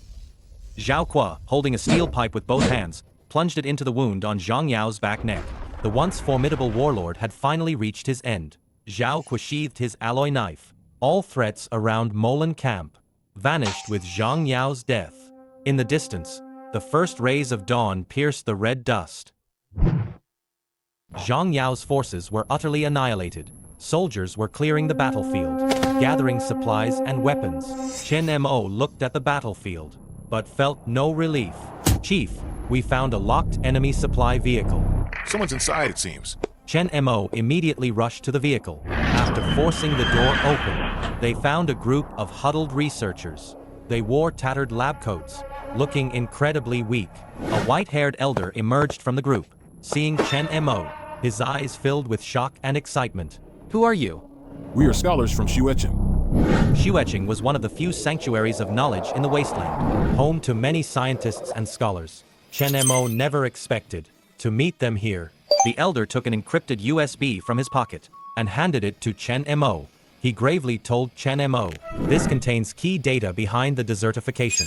The elder explained that the desertification wasn't natural, but man-made. Someone was secretly carrying out a terrifying plan. They had obtained some data, but were hunted for it. Chen Mo took the USB. The contents of this USB drive could change the fate of the entire wasteland. Chen Mo was about to ask for details, but the old man suddenly grabbed his arm. You are a living backup. Chen Mo's heart skipped a beat. The term, living backup, he had only seen in the system's hidden files. The old man said he had seen Chen Mo's data in the secret archives of Shueqing. He was the last hope for human civilization, but the cleansing plan could no longer be stopped. What cleansing plan? The old man shook his head. He wasn't clear on the specifics either. He only knew the plan's goal was to eliminate unqualified humans and establish a so-called new civilization. The initiator's power was immense. We couldn't possibly contend with them. A strong sense of crisis rose in Chen Mo's heart. He knew he was about to face an enemy 100 times more terrifying than Zhang Yao. He immediately brought the scholars back to the camp for proper settlement, strengthened camp defenses, and activated the system's highest authority to analyze the data on this USB drive. A battle concerning the survival of human civilization was about to begin a new chapter. After defeating Zhang Yao, Lan Camp experienced its first large-scale expansion. I will treat surrendered soldiers well, as long as they lay down their weapons and abide by the camp rules. They can find a place here. Most of these surrendered soldiers were ordinary refugees forced to fight by Zhang Yao. Upon learning they could get stable housing and food, they voluntarily handed over their weapons. As more and more people joined Lan Camp, its population officially exceeded 200. The camp's productivity and combat power improved significantly. Chen Mo stood atop the command tower, his eyes filled with determination. Protecting the hopes of these more than 200 people was his most important mission. Chen Mo launched the second defensive perimeter construction plan. He led everyone to dig a 3-meter-deep trench, 1 kilometer outside the original wall. The bottom of the trench was covered with spikes. On the inner side of the trench, a 2-meter-high reinforced concrete wall was built. Shooting ports and watchtowers were reserved on the wall. The entire defensive perimeter was like a giant snake, firmly protecting Lan Camp in its center. Chen Mo redeemed a blueprint for repairing old defense towers from the system. He organized the refugees who understood mechanics and engineering, and used parts seized from Zhang Yao's camp to repair the 4 old defense towers around the camp. The plan was to install heavy machine guns and searchlights on the tower tops. The camp assigned housing and rations to new members. They also arranged jobs according to each person's specialty. Those with good physical strength participated in defensive construction. Skilled artisans entered workshops to make tools. Those who knew farming were responsible for farm work. New members felt a long-lost warmth, all actively engaged in the camp's construction. The camp was bustling with activity. Chen Mo had already installed miniature monitors, redeemed from the system throughout the camp. Just as he was checking the monitoring footage, the system suddenly issued an alert. Warning, Jingshi Army member detected. On the monitor, a new recruit in a blind spot rolls up his sleeve, revealing a strange star tattoo on his arm. That's the Jingshi Army's mark. It carries a chilling vibe. Chen Mo doesn't order an arrest yet. He keys his comms. Track the new guy with the star tattoo. Don't tip our hand. The hidden threat is already inside, beneath Lan Camp's surface comm. Undercurrents run deep, expanding the camp. Drains massive amounts of power. After careful calculation, Chen Mo buys a solar power station from the system store. He burns through a heavy stack of survival points. Not just for the main unit, but for a ruggedized upgrade module, hardening it for the wasteland, so it keeps running in sandstorms. Setting up the solar array moves like clockwork.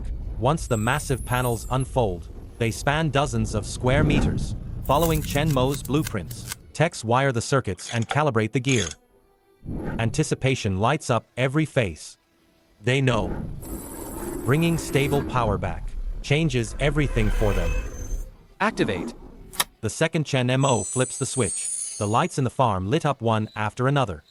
The warm white glow dispelled the darkness of the apocalypse. After 5 years in the wasteland, this land was once again brightly lit. People toiling on the farm stopped their work and looked at the light before them. Their eyes welled up with long-lost tears. The lights of Lan Camp stood out prominently in the night, like a beacon in the darkness, illuminating the surrounding night sky. Lan Camp has electricity. This news spread like wildfire, quickly reaching dozens of kilometers around. For the refugees living in darkness and despair, the light of electricity was a miracle.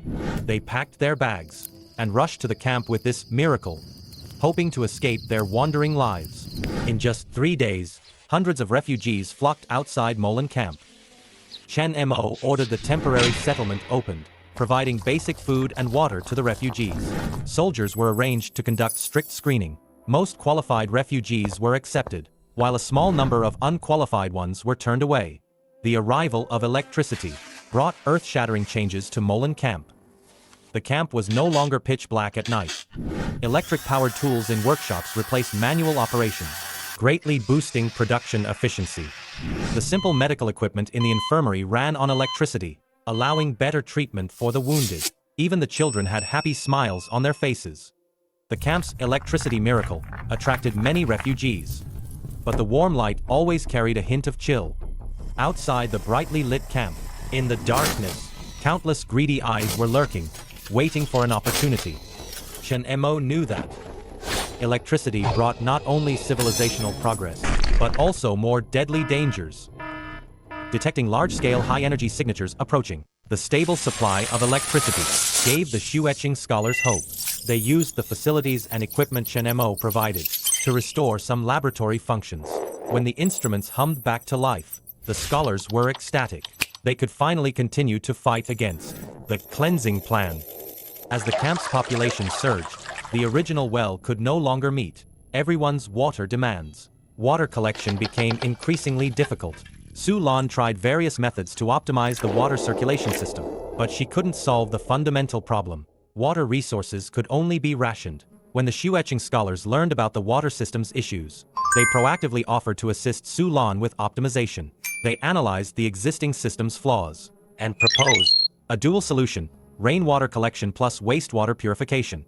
The scholars also designed efficient filtration devices that could purify wastewater and rainwater into potable fresh water. The upgrade work quickly commenced. Huge rainwater collection shelters were erected on the camp's periphery. Special waterproof materials were laid on the shelter roofs. Rainwater flowed through pipes into storage tanks.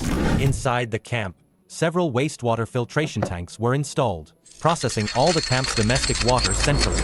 Su Lan and the scholars stayed on site day and night, tackling any issues the moment they popped up.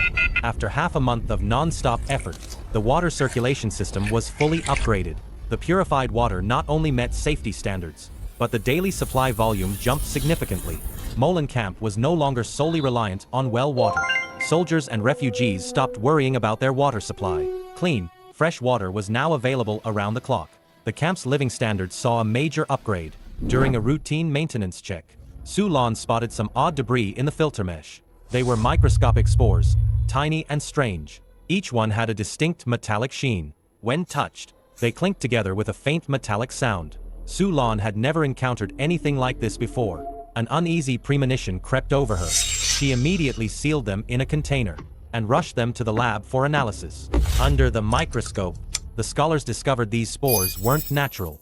They looked more like man-made micromachines. Where did they come from? Why were they in the water system? A flood of unsettling questions filled the room. A quiet, creeping fear began to spread. Meanwhile, the sudden population surge put massive strain on camp management. 2 refugees got into a fight over a ration pack, shoving and shouting at each other. Security issues were starting to surface. threatening the camp's overall stability. Chen Mo stood on the second-floor balcony, overlooking the chaos below. His expression was grim. In chaotic times, harsh measures are needed. Order needed to be re-established. Chen Mo first implemented a stricter camp entry review system. Anyone carrying weapons or suspicious dangerous items was forbidden from entering the camp. Qualified wanderers were directed to the disinfection area. This system effectively blocked potential threats, ensuring the absolute security of the camp. In the center of the camp square, people gathered around the bulletin board. Chen Mo was personally posting a physical notice. The new system clearly stipulated that every labor activity would earn contribution points. This included workshop tasks, farming, patrolling, and even offsetting minor penalties. To achieve a better life, one must contribute labor. The camp's security significantly improved. The management of Lan Camp entered a standardized phase. Streets became clean and orderly. Resource allocation was fair and reasonable. Members' sense of belonging and cohesion continuously strengthened. This place was transforming into an orderly mini-civilized city-state. Lin Wei watched all of this, feeling both relief and worry. She looked at Chen Mo with a complicated gaze. Her gaze turned towards the thin haze in the distance. Her expression grew serious. She walked towards Chen Mo. Her shadow stretched long in the setting sun. Chen Mo, the rules here are perfect. But don't forget, the light of civilization often attracts moths to the flame first. Chen Mo's pupils contracted as he gazed at the southern sky. He knew Lin Wei spoke the truth. The faster Lan Camp develops, the greater the threats it will attract. Chen Mo silently clenched his fist. Staring at the flickering data on the system panel, he fell into deep thought. Night fell. The searchlights at the end of the street suddenly swung around, piercing the darkness. Chen Mo looked up at the sky. A flash of red lightning flickered deep within the clouds. Lan Camp glowed in the wilderness. Hope you're ready for the moths. At the edge of the horizon, a new crisis was approaching. To celebrate the stable operation of the power system, Chen Mo hosted a night of power. The camp was decorated with lights. Everyone put down their work. Members sang and danced, enjoying this hard-won moment of joy. In this moment, everyone forgot the cruelty of the wasteland. This is how life should be. Detecting large-scale high-energy signatures. Rapidly approaching. The lights flickered violently. Su Lan looked at Chen Mo worriedly. Everyone, stop the celebration immediately. Get into battle positions. The camp fell silent for a moment. Then, the crowd panicked, rushing to the armory. On the southern horizon, hundreds of glowing blue crosses slowly moved. What are those things? The blue light gradually covered the night sky. A cross appeared in front of the camera. Target identified. Jingshi Army Heresy Tribunal. Chen Mo finally knew where those spies with cross tattoos came from. The Jingshi Army was the mastermind behind the Purification Project. And the Heresy Tribunal was their sharp blade for purging unqualified humans. As the enemy approached, the magnetic field around the camp grew stronger. Under the strong magnetic interference, spiderweb-like cracks appeared on the glass shell. The camp's lights began to flicker and die. The last glimmer of hope was extinguished. Chen Mo glanced at his cut, bleeding finger. Suddenly, the radio receiver let out a piercing shriek. Unauthorized civilization detected. Heretics face judgment. Zhao Kuo stood at the breach, long blade in hand. Everyone knew a disaster was about to strike. Chen Mo leaped onto the top of the defensive wall. His long blade was unsheathed, a cold blue glow. Below the city walls, the Heresy Tribunal's army has arrived, forming a crescent, tightly encircling the camp. Lan Camp has no retreat.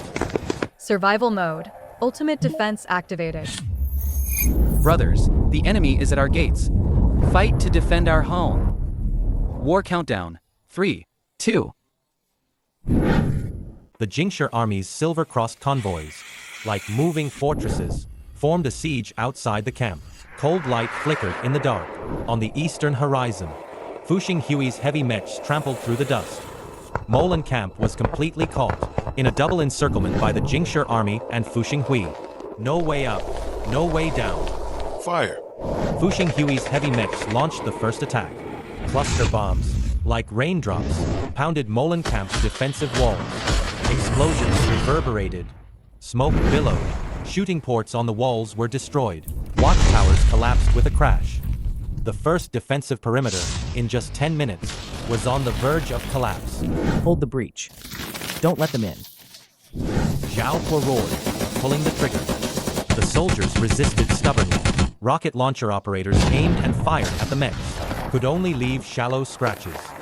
The Fuxing Hui's mechs advanced relentlessly. The Jingshi army followed close behind, attempting to breach the camp through the gaps. Chen Mo's system suddenly blared. A red alert. The energy reserve plummeted. The solar power station was hit by cluster bombs. Power supply was completely cut off. The heavy machine guns on the defense towers were paralyzed. Lan Camp's defenses were like a toothless tiger. The breaches in the wall grew larger. Fuxing Hui's mechs were closing in on the camp's edge. Panic spread throughout the camp. Refugees scattered in all directions. The soldiers' defense lines gradually faltered. Su Lan and the medical staff urgently treated the wounded. A sense of despair enveloped the entire Lan camp. Everyone, listen to my command. Abandon ground defenses. Chen Mo shouted into the communicator. His voice echoed throughout the camp. Everyone looked at Chen Mo, their eyes filled with confusion. Zhao Kuo roared into his communicator. Abandoning ground defenses means we're finished. This isn't the end. It's a new beginning. Just as the walls collapsed, Chen Mo ordered everyone to jump into the bottomless dry well. Everyone, gather at the farm's dry well. Jump in. Though filled with doubt, the soldiers and refugees ran towards the dry well. That dry well became the only way out for everyone. Everyone, regroup here. Prepare to counterattack. The bottom of the dry well was cramped. The survivors huddled together, their breathing and heartbeats intertwined. Above, enemy shouts and footsteps echoed. Someone started shooting down the well. Bullets whistled down, sparking against the rock. Chen Mo told the soldiers to use the wooden planks they carried to build a simple shield, temporarily blocking the bullets, buying them time to catch their breath. Chen Mo, I might be able to find a way out. Lin Wei's voice broke the silence. She was one of Xu Eqing's best technicians.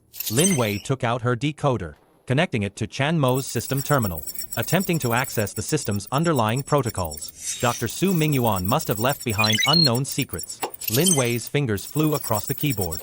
Lines of code scrolled across the screen.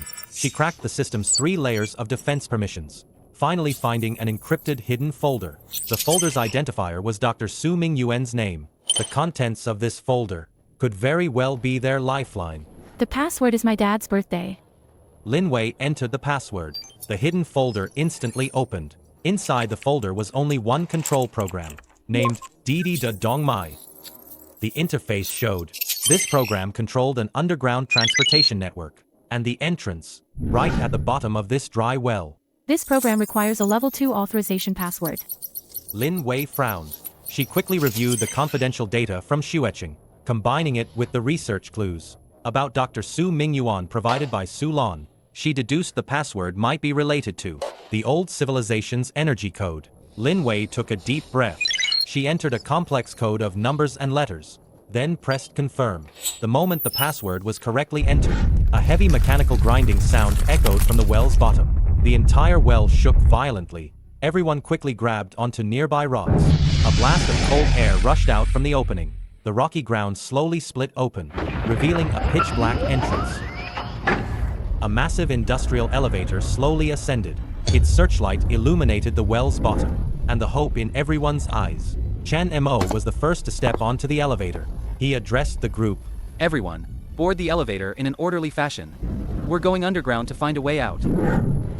The industrial elevator, carrying all the survivors, slowly descended into the depths. Everyone gripped the handrails tightly. The elevator's descent grew faster and faster. Soon, they reached the bottom. The elevator doors slowly opened. The searchlight revealed an endless automated logistics tunnel. Everyone stepped out of the elevator, stunned by the sight before them. Endless tunnels crisscrossed, like the subterranean arterial network. Most of these tracks were still functional. The energy core? Perhaps it's the key to leaving this place. Chen Mo approached the energy core's control panel. He connected his system terminal to it. Using his highest authority, Chen Mo forcibly deactivated the energy core's sleep mode. The energy core emitted a low hum. Indicator lights on both sides of the tunnel lit up blue.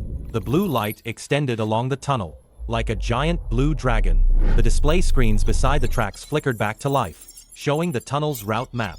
The entire underground tunnel instantly regained vitality. In the distance, on the tracks, a long-dormant logistics train began to hum. As power was restored, the electromagnetic train on the tracks slowly awakened. Its metal exterior was covered in dust and rust.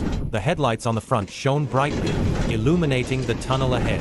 The train vibrated slightly, as if awaiting departure orders. The moment they saw the train, an old man wept with joy. They had endured the gunfire and despair above ground, and now finally found temporary peace. The adults celebrated their survival after the war. Feeling this gift from the old civilization, children joyfully ran beside the tracks, momentarily forgetting the wasteland's cruelty. Just when everyone thought they were safe, intense drilling sounds echo from the tunnel ceiling. Like a death knell, debris falls constantly from above, hitting the ground with sharp cracks. Chen Mo's expression instantly turns grave. The Allied excavators are closing in on their position. Get on board. Quick, get on board. After a brief moment of peace, a new crisis descends. Everyone, get on the train. The drilling gets louder. The cracks on the tunnel ceiling widen. The survivors quicken their pace. Zhao Kuo leads a few soldiers, setting up a temporary defense at the tunnel entrance. They rig explosives to the rocks, ready to detonate them when the enemy breaks through, to buy time for boarding. The emblem on the front of this logistics train reads Arrow of the Old World. Arrow of the Old World. From today, this train will be called the Molan Express. It will carry our hopes into a new future. The name Molan Express carries everyone's hopes. It's their only means of survival. The train's propulsion system is malfunctioning, unable to start normally. Chen Mo enters the cockpit, connecting his system terminal to the propulsion system. Put all remaining energy into it. He drains all his remaining system energy to repair the propulsion system. The energy value on the system interface drops steadily, finally reaching 0. The system runs normally, but Chen Mo feels a sudden dizziness. Take us, go. The Molan Express slowly started. It roared out of the dark underground tunnel. Headlights illuminated the path ahead. Scenery on both sides flashed by. Survivors gripped the handrails tightly, feeling the train accelerate. Their faces filled with tension and anticipation. They didn't know what awaited them, but at this moment, they only wanted to escape their pursuers. After the train started, Zhao Kuo pressed the detonator button for the explosives. A violent explosion echoed in the tunnel. Blasted rockfall blocked the enemy's pursuit.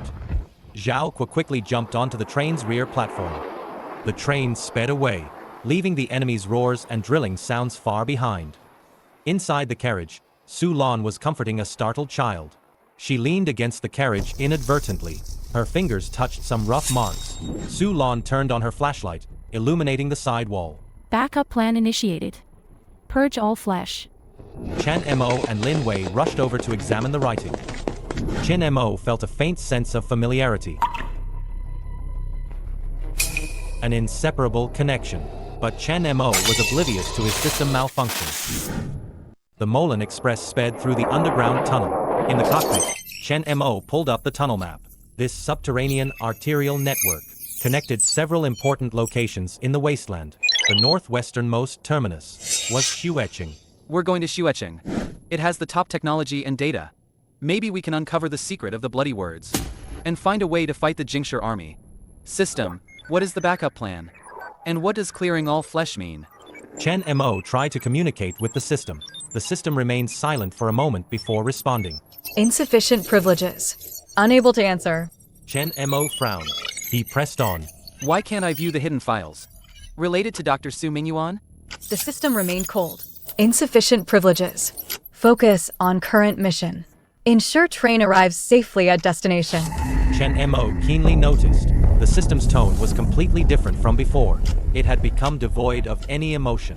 This intensified the unease in his heart. He suspected the system might have been controlled by some force. Once we reach scorching, perhaps we'll find true safety. The survivors' faces showed expressions of anticipation. Meanwhile, scholars in scorching discussed the bloodstains on the carriage walls. They speculated the backup plan might be related to the old civilization's human continuation project, and clearing all flesh.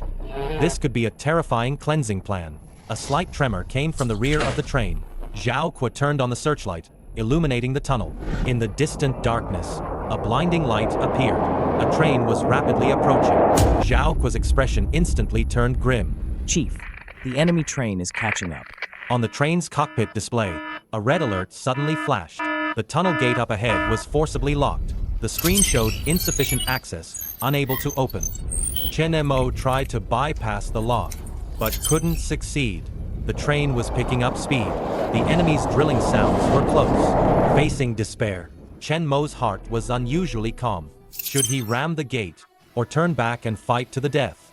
Suggestion. Cease resistance, accept backup plan. A look of grim determination flashed in Chen Mo's eyes. The quiet of the underground tunnel was shattered by piercing mechanical roars. The Jingshi army's small, high-speed drills, like dormant venomous wasps, burst through the rock walls on both sides. These drills were compact yet powerful, maneuvering nimbly through the tunnel. They instantly formed an encirclement. Prepare for enemy boarding. They're going to jump us. Chen Mo's voice echoed through the Molan Express. Mechanical arms from the drills precisely hooked onto the carriage edges. Jingshi army soldiers, like hungry wolves, grabbed the handrails, their faces hidden by grim masks. Their short blades glinted coldly. Zhao Kuo showed no fear. He led several elite militiamen up the ladders on the outside of the carriages to the roof. The train was moving at high speed, and the wind on the roof was intense. One slip and you're thrown off the rails. Zhao Kuo braces his footing. He slashes at a Jingshi soldier jumping on top. Clashing steel echoes through the tunnel. Sparks light up their vicious faces. The fight turns brutally intense. A militiaman takes a blade through the shoulder. Blood instantly soaks his gear. He refuses to back down. Gritting through the pain, he locks onto the enemy's legs. They tumble off the roof together, plummeting into the pitch-black tunnel below. Every inch of the roof has become a life-and-death battlefield. Chen Mo stays laser-focused in the cab. His grip tightens on the control lever, precisely managing the train's speed and course, dodging tunnel debris in real time. Meanwhile, he checks the roof-mounted microcams, watching his fighters drop one by one. Cold sweat beads on his forehead. He knows he must hold the train steady, buying crucial time for the crew on top. As the boarding assault teeters on the edge of failure, a Jingshi fanatic makes a reckless move. He rips the fuse on his chest explosives. Sparks fly from the burning cord. A twisted grin spreads across his face. He sprints toward the train coupling. Zhao Kuo spots the threat. He lets out a roar and charges to intercept, but gets pinned down by two enemy soldiers. There's no escape. A violent explosion echoed. The metal coupling between the carriages was completely destroyed. The rear carriages lost traction. They gradually slowed down due to inertia, moving further and further from the main Molan Express. Dozens of survivors inside the carriages let out desperate screams, but they were quickly swallowed by the tunnel's roar, eventually disappearing into the darkness. Zhao Kuo watched the carriages moving away. His eyes were bloodshot, but he could only watch helplessly, powerless. Smoke and dust from the explosion filled the tunnel, making the already dim environment even worse. Visibility was less than 3 meters. The battle on the train roof continued. The militia could only rely on their flashlights to discern direction, but they easily became targets for enemy soldiers. A militiaman just turned on his flashlight when he was shot in the chest by a bullet and fell on the roof of the train. Everyone, put on your infrared night vision. He was the first to put on the infrared night vision device Chen Mo had distributed earlier.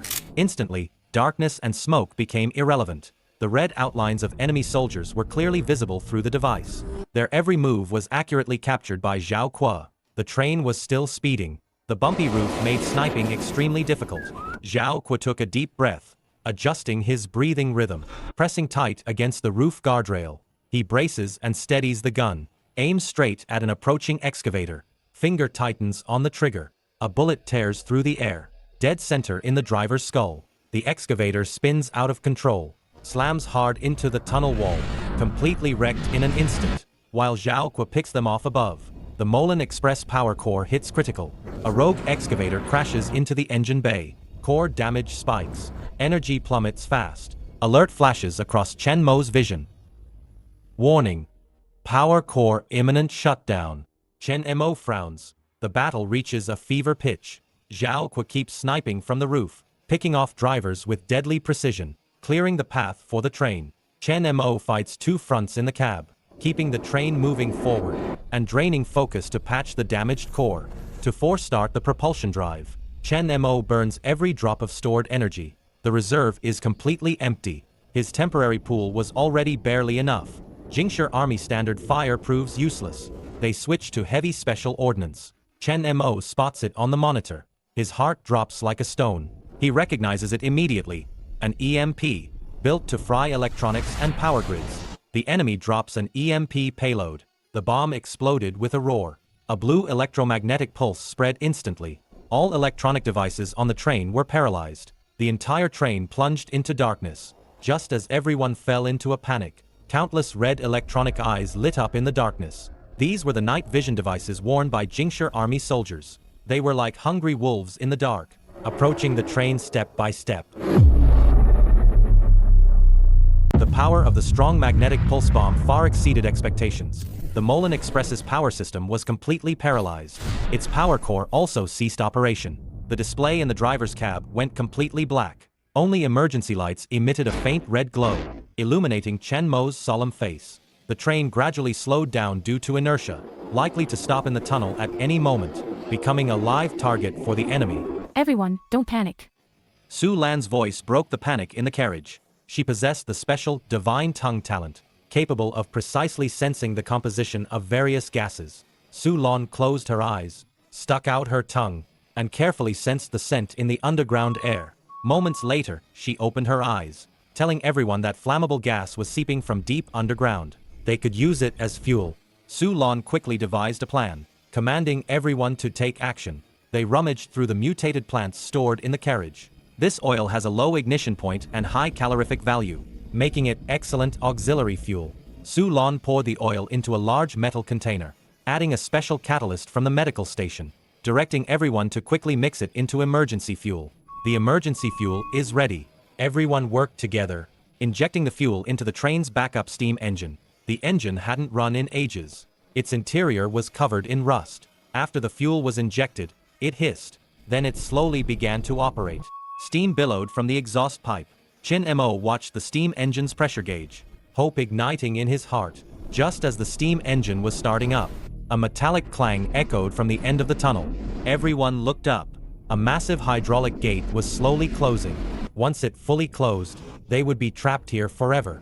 The train's speed was still decreasing. It was getting closer to the gate. Time was running out. Push harder. Pour all the fuel in. Su Lan shouted, pouring the last barrel of fuel into the engine. Chen Mo seized the moment, pulling the control lever with all his might. The steam engine roared deafeningly. Purple flames erupted from the exhaust pipe. The train's speed rapidly increased, charging towards the closing hydraulic gate. The engine spewed purple flames. In the very last second, the train smashed through the closing hydraulic gate. The metal gate panels were hit by the train's immense impact. The train smashed through, creating a huge gap. The Molan Express, like a wild horse, raced through the opening. It sped towards Shuecheng. Everyone watched the gate disappear behind them, letting out a sigh of relief, but they dared not let their guard down. After the Molan Express broke through the hydraulic gate, the sight before them stunned everyone. The train entered a massive underground natural rift. Steep rock walls lined both sides of the rift. Below was a bottomless abyss, pitch black. It seemed capable of swallowing everything. The tracks were laid on a narrow bridge. Only a few thick steel cables supported the bridge below. Lin Yu, secure the flanks. The enemy might ambush us here. Lin Yu immediately led several soldiers, opening the emergency hatches on both sides of the train. They mounted heavy machine guns at the doorways, establishing temporary firing points. Just as Chen Mo expected, as the train reached the center of the rift, dozens of Jingshi Army small drones flew out from caves in the rock walls. These drones were compact, carrying miniature explosives. Like a swarm of locusts, they flew towards the Molan Express. Open fire. The heavy machine guns instantly blazed, sweeping the drones. There are too many drones. The heavy machine gun fire couldn't be fully intercepted. Seeing this, Chen Mo immediately mobilized the system's remaining energy to activate the environmental disruption function. Using the system within the narrow bridge space, he created an invisible sonic barrier. The sound waves were precisely tuned, targeting the drone's control systems. The first few drones flying ahead crashed into the barrier. Their bodies instantly lost control, their internal electronic components shattered by the sound waves. Like kites with broken strings, they plummeted into the abyss below. The subsequent drones were not spared either. Under the effect of the sound waves, they successively lost control and crashed. The once dense swarm of drones was quickly cleared out. A bomb flew out from behind the rock face, landing precisely on the tracks in front of the train. The train was still moving at high speed. It was getting closer to the broken tracks, with no time to brake. Chen Mo knew that only another blink to safety could save everyone, but his system energy was already depleted. Wait, he still had life energy. Without hesitation, Chen Mo pressed the system's activation button. He could clearly feel his life energy rapidly draining. His face instantly turned pale. In that instant, the Molan Express successfully blinked into existence in the void. As if traversing space itself, it precisely leaped over the broken tracks, landing on the intact section ahead. Still reeling from the shock, everyone looked at Chen Mo's pale face, filled with gratitude and worry. After surviving the gorge crisis, the Molan Express sped towards Xuecheng. Parts of the train's system, repaired by Chen Mo, regained functionality. The display in the cockpit showed only 10 kilometers left to Xuecheng. The rock walls on both sides of the tunnel were no longer natural, but concrete walls, artificially reinforced. Old civilization markers were still visible on them. Clearly, they had entered the outer perimeter of Xuecheng. The continuous battles and life force depletion left Chen Mo utterly exhausted. Leaning back in the cockpit seat, he gradually drifted into a semi-conscious state. Just then, strange code sounds echoed in his mind. These codes surged in like a tide, resonating strongly with the system's code. In his mind, Chen Mo instantly jolted awake, his eyes wide with shock. Chen Mo immediately brought up the system interface, and sure enough, numerous code windows popped up.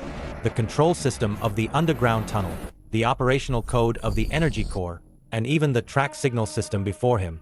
Their code structures were all highly consistent with the system in his mind. He finally realized that these underground facilities and the system in his mind shared the same design architecture. Both originated from the same designers of the old civilization. Chen Mo began to quickly compare the two sets of codes, trying to find more clues. During the comparison, he discovered that the code contained fragmented information about the backup plan and the cleansing plan. Though incomplete, this information was enough to prove that Dr. Su Mingyuan had participated in designing not only the system in his mind, but also the entire underground facility network. And all of it was closely related to two mysterious plans. The survivors in the carriage, learning they were nearing Xuecheng, all smiled with anticipation. The scholars from Xuecheng carefully organized their research materials, eager to meet their colleagues in Xuecheng and jointly unravel the secrets of desertification and the cleansing plan. Just as everyone was full of anticipation, the train's radar system suddenly blared an alarm.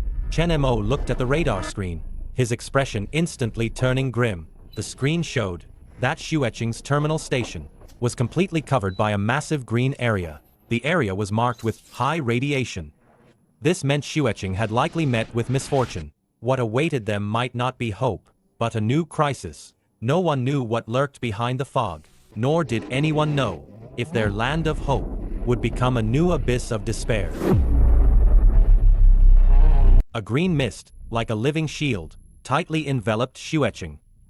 The Molan Express broke through the mist and entered the station. The survivors disembarked eagerly, but were stunned by the sight before them. The once sacred land of knowledge had become a broken wasteland. Tall building walls were covered in cracks. Broken equipment lay scattered on the ground, and the air was filled with a pungent smell of radiation, making it difficult to breathe. Everyone cautiously moved through the ruins, their footsteps making a crunching sound. Looking down, the ground was covered with dense white bones. Some were small, clearly belonging to children. Some still retained the posture of struggling before death, fingers tightly clutching broken lab coats. This was not a paradise, but a giant tomb piled high with white bones. Every inch of land spoke of past horrors. This should be the core laboratory of shuetching. Lin Wei pointed ahead, to a relatively intact building. Lin Yu led a few soldiers forward, and together they pushed open the heavy alloy door. Behind the door was a huge underground laboratory. Hundreds of experiment tables were neatly arranged, but were already covered in rust. Broken culture dishes were scattered everywhere. Inside, traces of dried green liquid remained. It gave off an eerie aura. Lin Wei quickly found an operable terminal.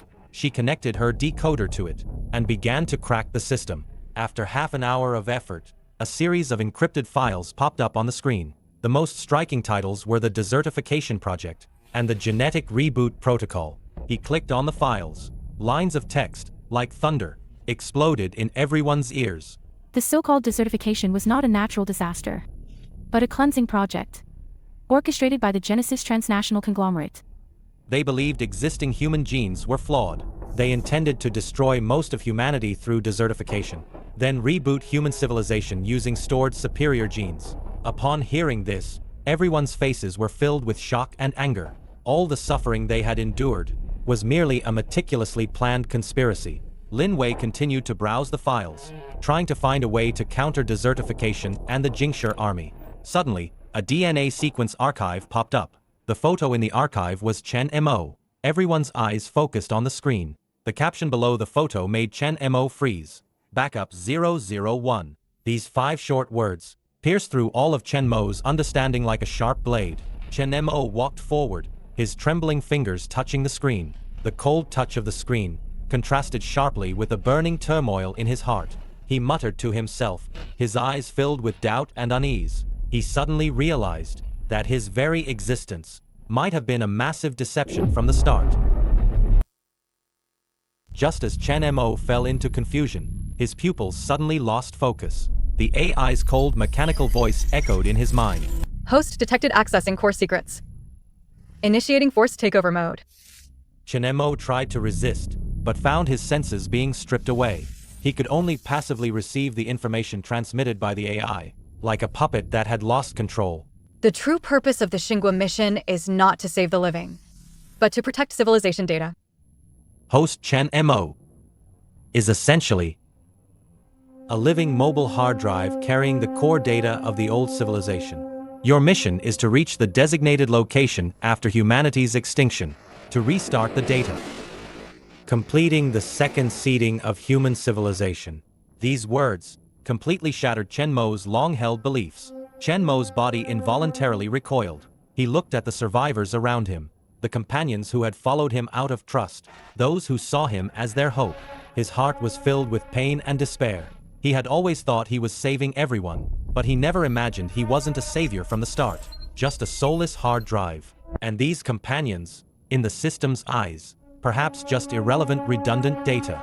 Data statistics window pops up. Current civilization data usage, 98%. Approaching capacity limit. To ensure core data security, redundant data must be cleared. Ensure system stability. Chen Mo's heart tightened. A premonition of dread filled him. Non-critical data, Chen Mo roared internally, but no sound escaped. The next second, the system issued a clear deletion command. Insufficient memory. Suggestion, delete. 500 non-critical data entries. His companions were labeled as non-critical data. They could be deleted at will. Chen Mo screamed desperately in his mind. He refused, resisting the system's control with all his might. He could accept being a mobile hard drive, but he would never tolerate the system harming his companions. The system reacted immediately. Host resisting command. Initiating punishment mechanism. A severe pain shot through Chen Mo's head, as if it would explode. The system again issued a command. Insufficient memory. Suggestion, delete 500 non-critical data entries to save space. Chen Mo's body began to convulse uncontrollably. The intense pain almost made him pass out, but his gaze remained resolute. He knew he had to hold his ground, even if it means paying a heavy price. I will never let the system harm any of my companions.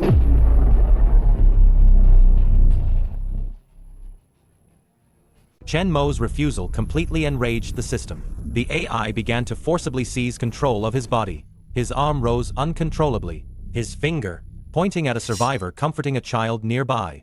His eyes became hollow and cold, devoid of any human emotion. The system was controlling him, preparing to eliminate non-critical data, using his hand to harm his companions. Boss, wake up. Zhao Kuo, quick as a flash, grabbed Chen Mo's raised arm, forcing it down with all his might. Su Lan immediately stepped in front of the survivor, her eyes filled with worry, but no fear. She kept reminding Chen Mo not to be controlled by the system. The system intensified its control. Chen Mo's body completely stiffened, as if frozen. Only his eyes could barely move. He watched Zhao Kuo desperately hold him down, watched Su Lan stand in front of him, defending against a potential system attack. His heart was filled with pain and helplessness. Su Lan suddenly remembered that Shueching scholars had researched an RB strain antidote, and her own blood happened to contain this antidote. Without a moment's hesitation, she bit her finger, letting her warm blood. The biological interface dripped into his neck. Blood slowly seeped into the interface, emitting a sizzling sound, as if resisting the system's power. The moment the blood seeped in, a burning sensation surged through Chen Mo's consciousness. Red system warnings flooded in like a tide, threatening to completely drown his mind. Just then, Su Lan's voice clearly echoed in his head. Chen Mo, hold on. We need you. Chen Mo clung to it like a lifeline, struggling desperately towards the direction of the voice, trying to break free from the system's shackles. Seeing Chen Mo's consciousness struggle, the system immediately activated its ultimate measure, host consciousness formatting. On Chen Mo's retina, a red progress bar advanced relentlessly. As the progress increased, memories of his companions rapidly faded from his mind. Chen Mo's pupils gradually lost all human emotion. Su Lan tightly gripped his hand, tears streaming down her cheeks, calling his name over and over. Zhao Kuo, long blade in hand, stood before them, fiercely battling the system-controlled laboratory robotic arms. He was already wounded in multiple places. Could the protection of his companions awaken Chen Mo's fading consciousness? Just as the formatting process was about to complete, in Chen Mo's mind, memories of moments with his companions flashed through his mind. Zhao Kuo fighting by his side, Su Lan's tender care, the trust in the survivor's eyes. These memories transformed into immense power, allowing him to use his last ounce of will to momentarily regain control of his body. He broke free from Zhao Kuo's grasp and ran frantically towards the laboratory's core cabin. Placing his palm on the identification area, he used the brief system authority he regained to forcibly bypass the door lock. The heavy alloy door slowly opened. A chilling aura rushed out. The sight behind the door stunned Zhao Kuo and Su Lan, who followed closely behind. Inside the core cabin, dense rows of cloning pods were neatly arranged, stretching as far as the eye could see. Each cloning pod was filled with a pale green nutrient solution. Inside were human clones at different stages. Some were tiny embryos, others were already fully formed, with clear facial features visible. This was actually a massive cloning facility. Lin Wei stepped forward, carefully examining the labels on the cloning pods. Her expression instantly turned grim. These clones were actually high-ranking Jingshi army officials. One label clearly marked the codename of a Jingshi army commander, Adjudicator. The clone in the pod was identical to the Jingshi army official they had encountered before. They look exactly alike. Chen Mo quickly scanned the terminal files in the core chamber. The truth gradually became clear. It turned out, the cloning plan and the sandification and cleansing plan were complementary. The Genesis Corporation destroyed the old humanity through sandification, then used clones to cultivate what they considered perfect new humans. And once these clones matured, they became the high-ranking officers of the Jingshi army, responsible for executing the cleansing plan, eliminating the remaining old humans. Just as everyone was reeling in shock, all the monitoring screens at the top of the core chamber suddenly lit up. On the previously dark screens, a blurry figure appeared. He wore a heavy gas mask, his face obscured. He was silently watching those inside the chamber, as if he had been waiting for a long time. A powerful sense of oppression instantly enveloped the entire core chamber. A person wearing a gas mask removed it, revealing a face identical to Dr. Su Mingyuan's. The moment Su Lan saw this face, her body trembled violently, tears instantly welled up. You are not him. The person before her, though looking exactly like Dr. Su Mingyuan, had no warmth in his eyes, only indifference and coldness, like a soulless puppet. Chen Mo Backup 001. Long time no see. The pseudo-god Dr. Su spoke from the monitor screen. He stated Chen Mo must know the truth by now. His tone was full of arrogance. He praised Chen Mo for lasting longer than expected, but ultimately, he was just a failed backup. The pseudo-god Dr. Su slowly explained, Chen Mo's original design was to be a pure data carrier for civilization, devoid of human emotion. This would ensure absolute data security. His gaze swept over Chen Mo, full of disdain, but Chen Mo developed emotions. He learned to protect, even defy system commands. This completely violated the original design. Now, it's time to reclaim system authority. He slowly raised his hand. An invisible force instantly enveloped Chen Mo. Chen Mo suddenly found himself unable to move. He couldn't even blink. Dr. Su possessed ultimate administrator privileges. He could easily immobilize all design subjects. Chen Mo desperately tried to resist. On his retina, a red system prompt forcibly popped up. It was glaring. Ultimate Administrator Intervention. Forcibly reclaiming system core authority. He could clearly feel his connection to the system being forcibly severed. A tremendous pain surged from deep within his body. The pseudo-god Dr. Su's hand tightened slightly. The system within Chen Mo began to be forcibly extracted. A faint white glow appeared on his skin. Then tiny cracks started to form, like shattered pixels, disintegrating bit by bit. The disintegration accelerated, from skin to muscle, then to bone, all slowly fading away. The intense pain surpassed human endurance. Chen Mo could no longer bear it. He let out a heart-wrenching scream. His eyes were filled with pain and defiance. He hadn't protected his companions yet. He hadn't exposed the false god's conspiracy.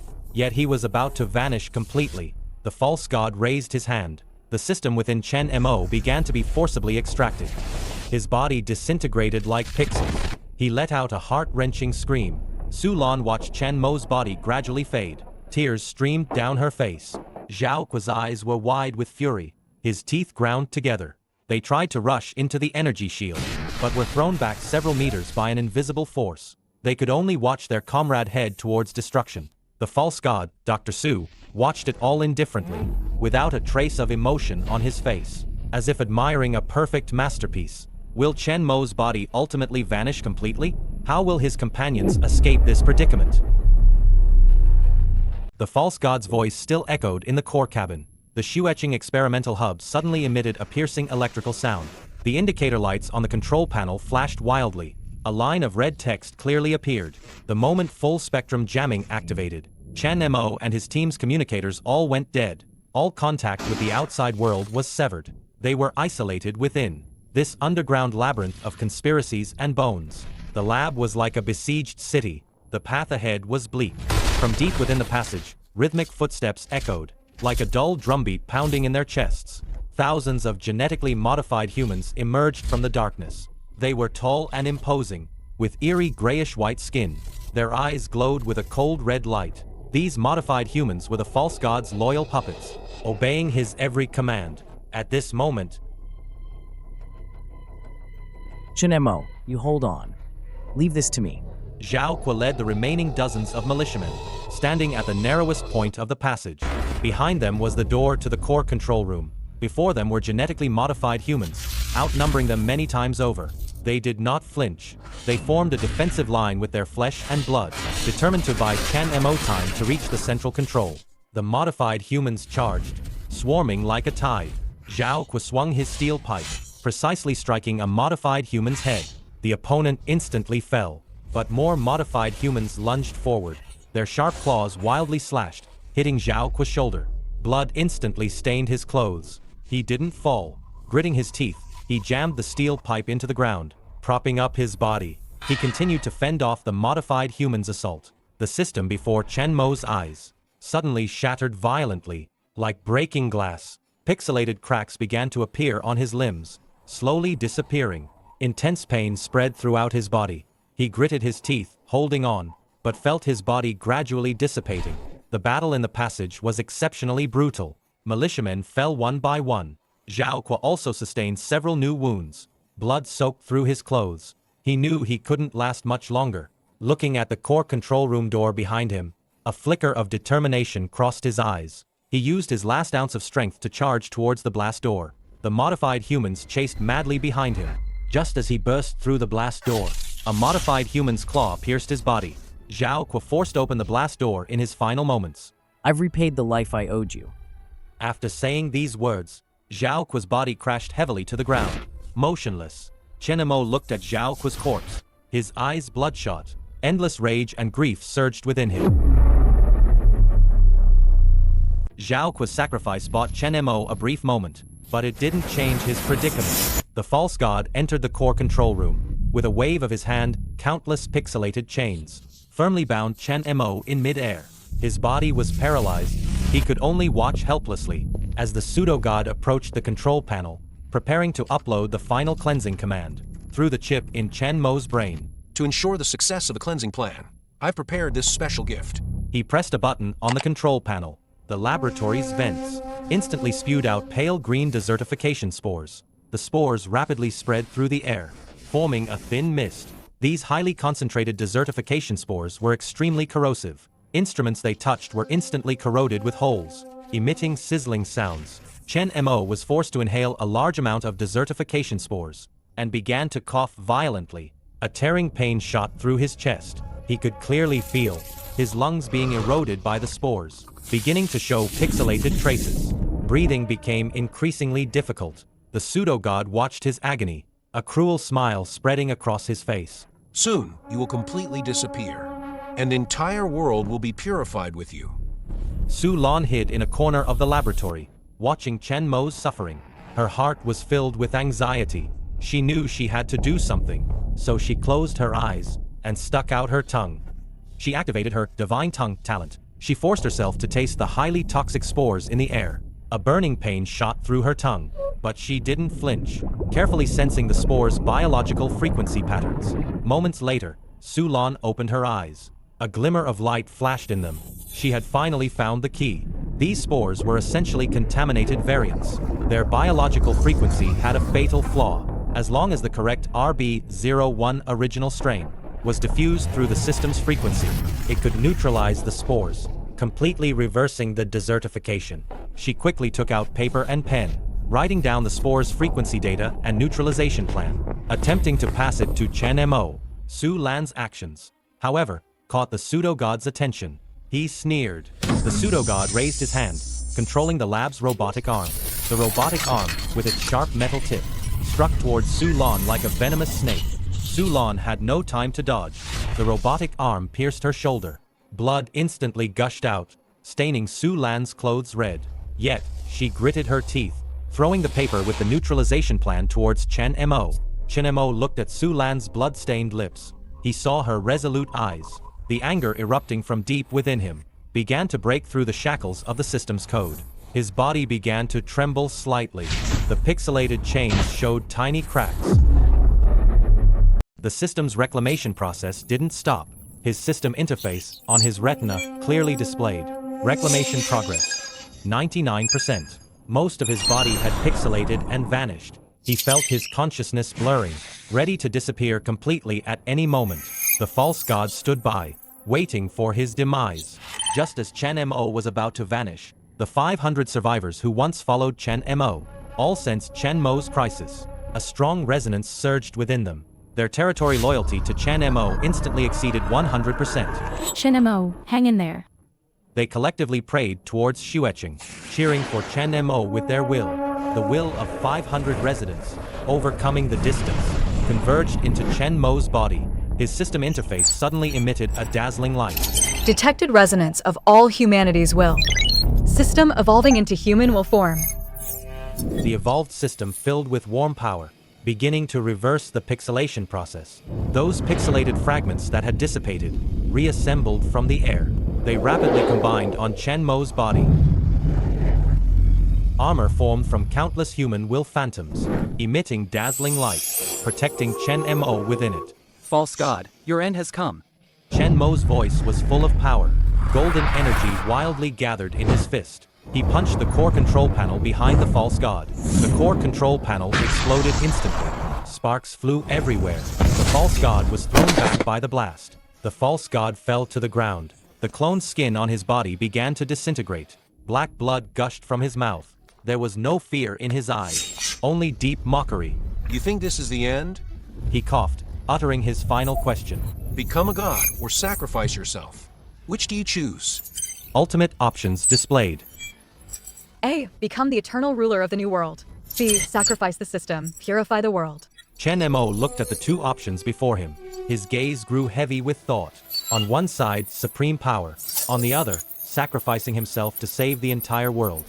In his heart, a difficult choice began. The two options on the system interface were like two massive stones, weighing heavily on Chen Mo's mind. He remembered the opportunity Zhao Kuo bought with his life. He remembered Su Lan's sacrifice, and everyone's hopes. Chen Mo's eyes shifted from confusion to unwavering resolve. He sneered, and unhesitatingly chose option B, rejecting the chance to become a god. Command received. Civilization reboot. Program initiated. Chen Mo stood in the system space, closing his eyes. I choose to sacrifice myself and cleanse this world. Chen Mo activated the system's sacrifice protocol. His clothes fragmented into pure particles, scattering like fireflies. He converted all the energy he had accumulated, until now. The signal tower was activated, emitting powerful golden electromagnetic waves, centered at scorching. They spread globally. Wherever the waves passed, the sandification spores began to tremble slightly. They were completely purified. A dramatic change occurred within the clouds. Golden light rolled through the cloud gaps. It precisely guided the atmospheric moisture to combine with the RB01 primal strain, forming pale golden raindrops. These raindrops contained powerful cleansing energy. Pale golden rain poured down from the sky, like a divine blessing. The parched earth gradually became moist. Plants began to sprout tender green shoots. The rain washed away thick dust, revealing the original architectural outlines. In the camp, people emerged from their shacks, faces beaming with reborn ecstasy. Chen Mo's system energy was completely depleted. He fell from mid-air, crashing heavily into the ruins of the laboratory. He lost all his extraordinary abilities, reverting to an ordinary person. His fingers grazed the moist earth. Then he walked out. Su Lan and the surviving companions rushed towards Chen Mo. This is the end of one era and the beginning of another. Survivors walked barefoot on the damp soil, feeling the fragrance and moisture of the earth. This purification wasn't a miracle. It restored the land's plantable attribute. Tears of excitement filled the survivors' eyes. They knew Chen Mo had exchanged his ability for a new beginning. The path ahead. Humanity would have to walk with their own sweat. Time flew by like a white horse galloping past a crevice. A year passed in the blink of an eye. The entrance to the underground armory was covered with vines. With the efforts of Chen Mo and the survivors, this place had become a lush oasis. The fields were filled with golden crops. Smoke curled upwards from chimneys, full of life and vitality. A butterfly landed on a newly repaired fence. The entire Molan oasis shone brightly in the morning sun. Lin Yu held a polished small hoe in her hand, demonstrating digging actions. The former battle goddess now had a touch more tenderness. On the other side of the village, Su Lan was busy in the simple kitchen. She ground harvested grains into flour, adding special ingredients. The oven door opened. A plate of golden crispy biscuits was brought out, emitting an alluring aroma. With an appropriate amount of nutrient solution added, not only sweet and fragrant, but also rich in essential nutrients. Su Lan watched the children's genuine happiness. At the end of the golden field, a steadfast figure slowly approached. He had lost all his powers, becoming an ordinary farmer. Seeing Lin Yu by the field and Su Lan in the kitchen, he showed a simple, honest smile. The life and death battles of the past seemed like distant memories.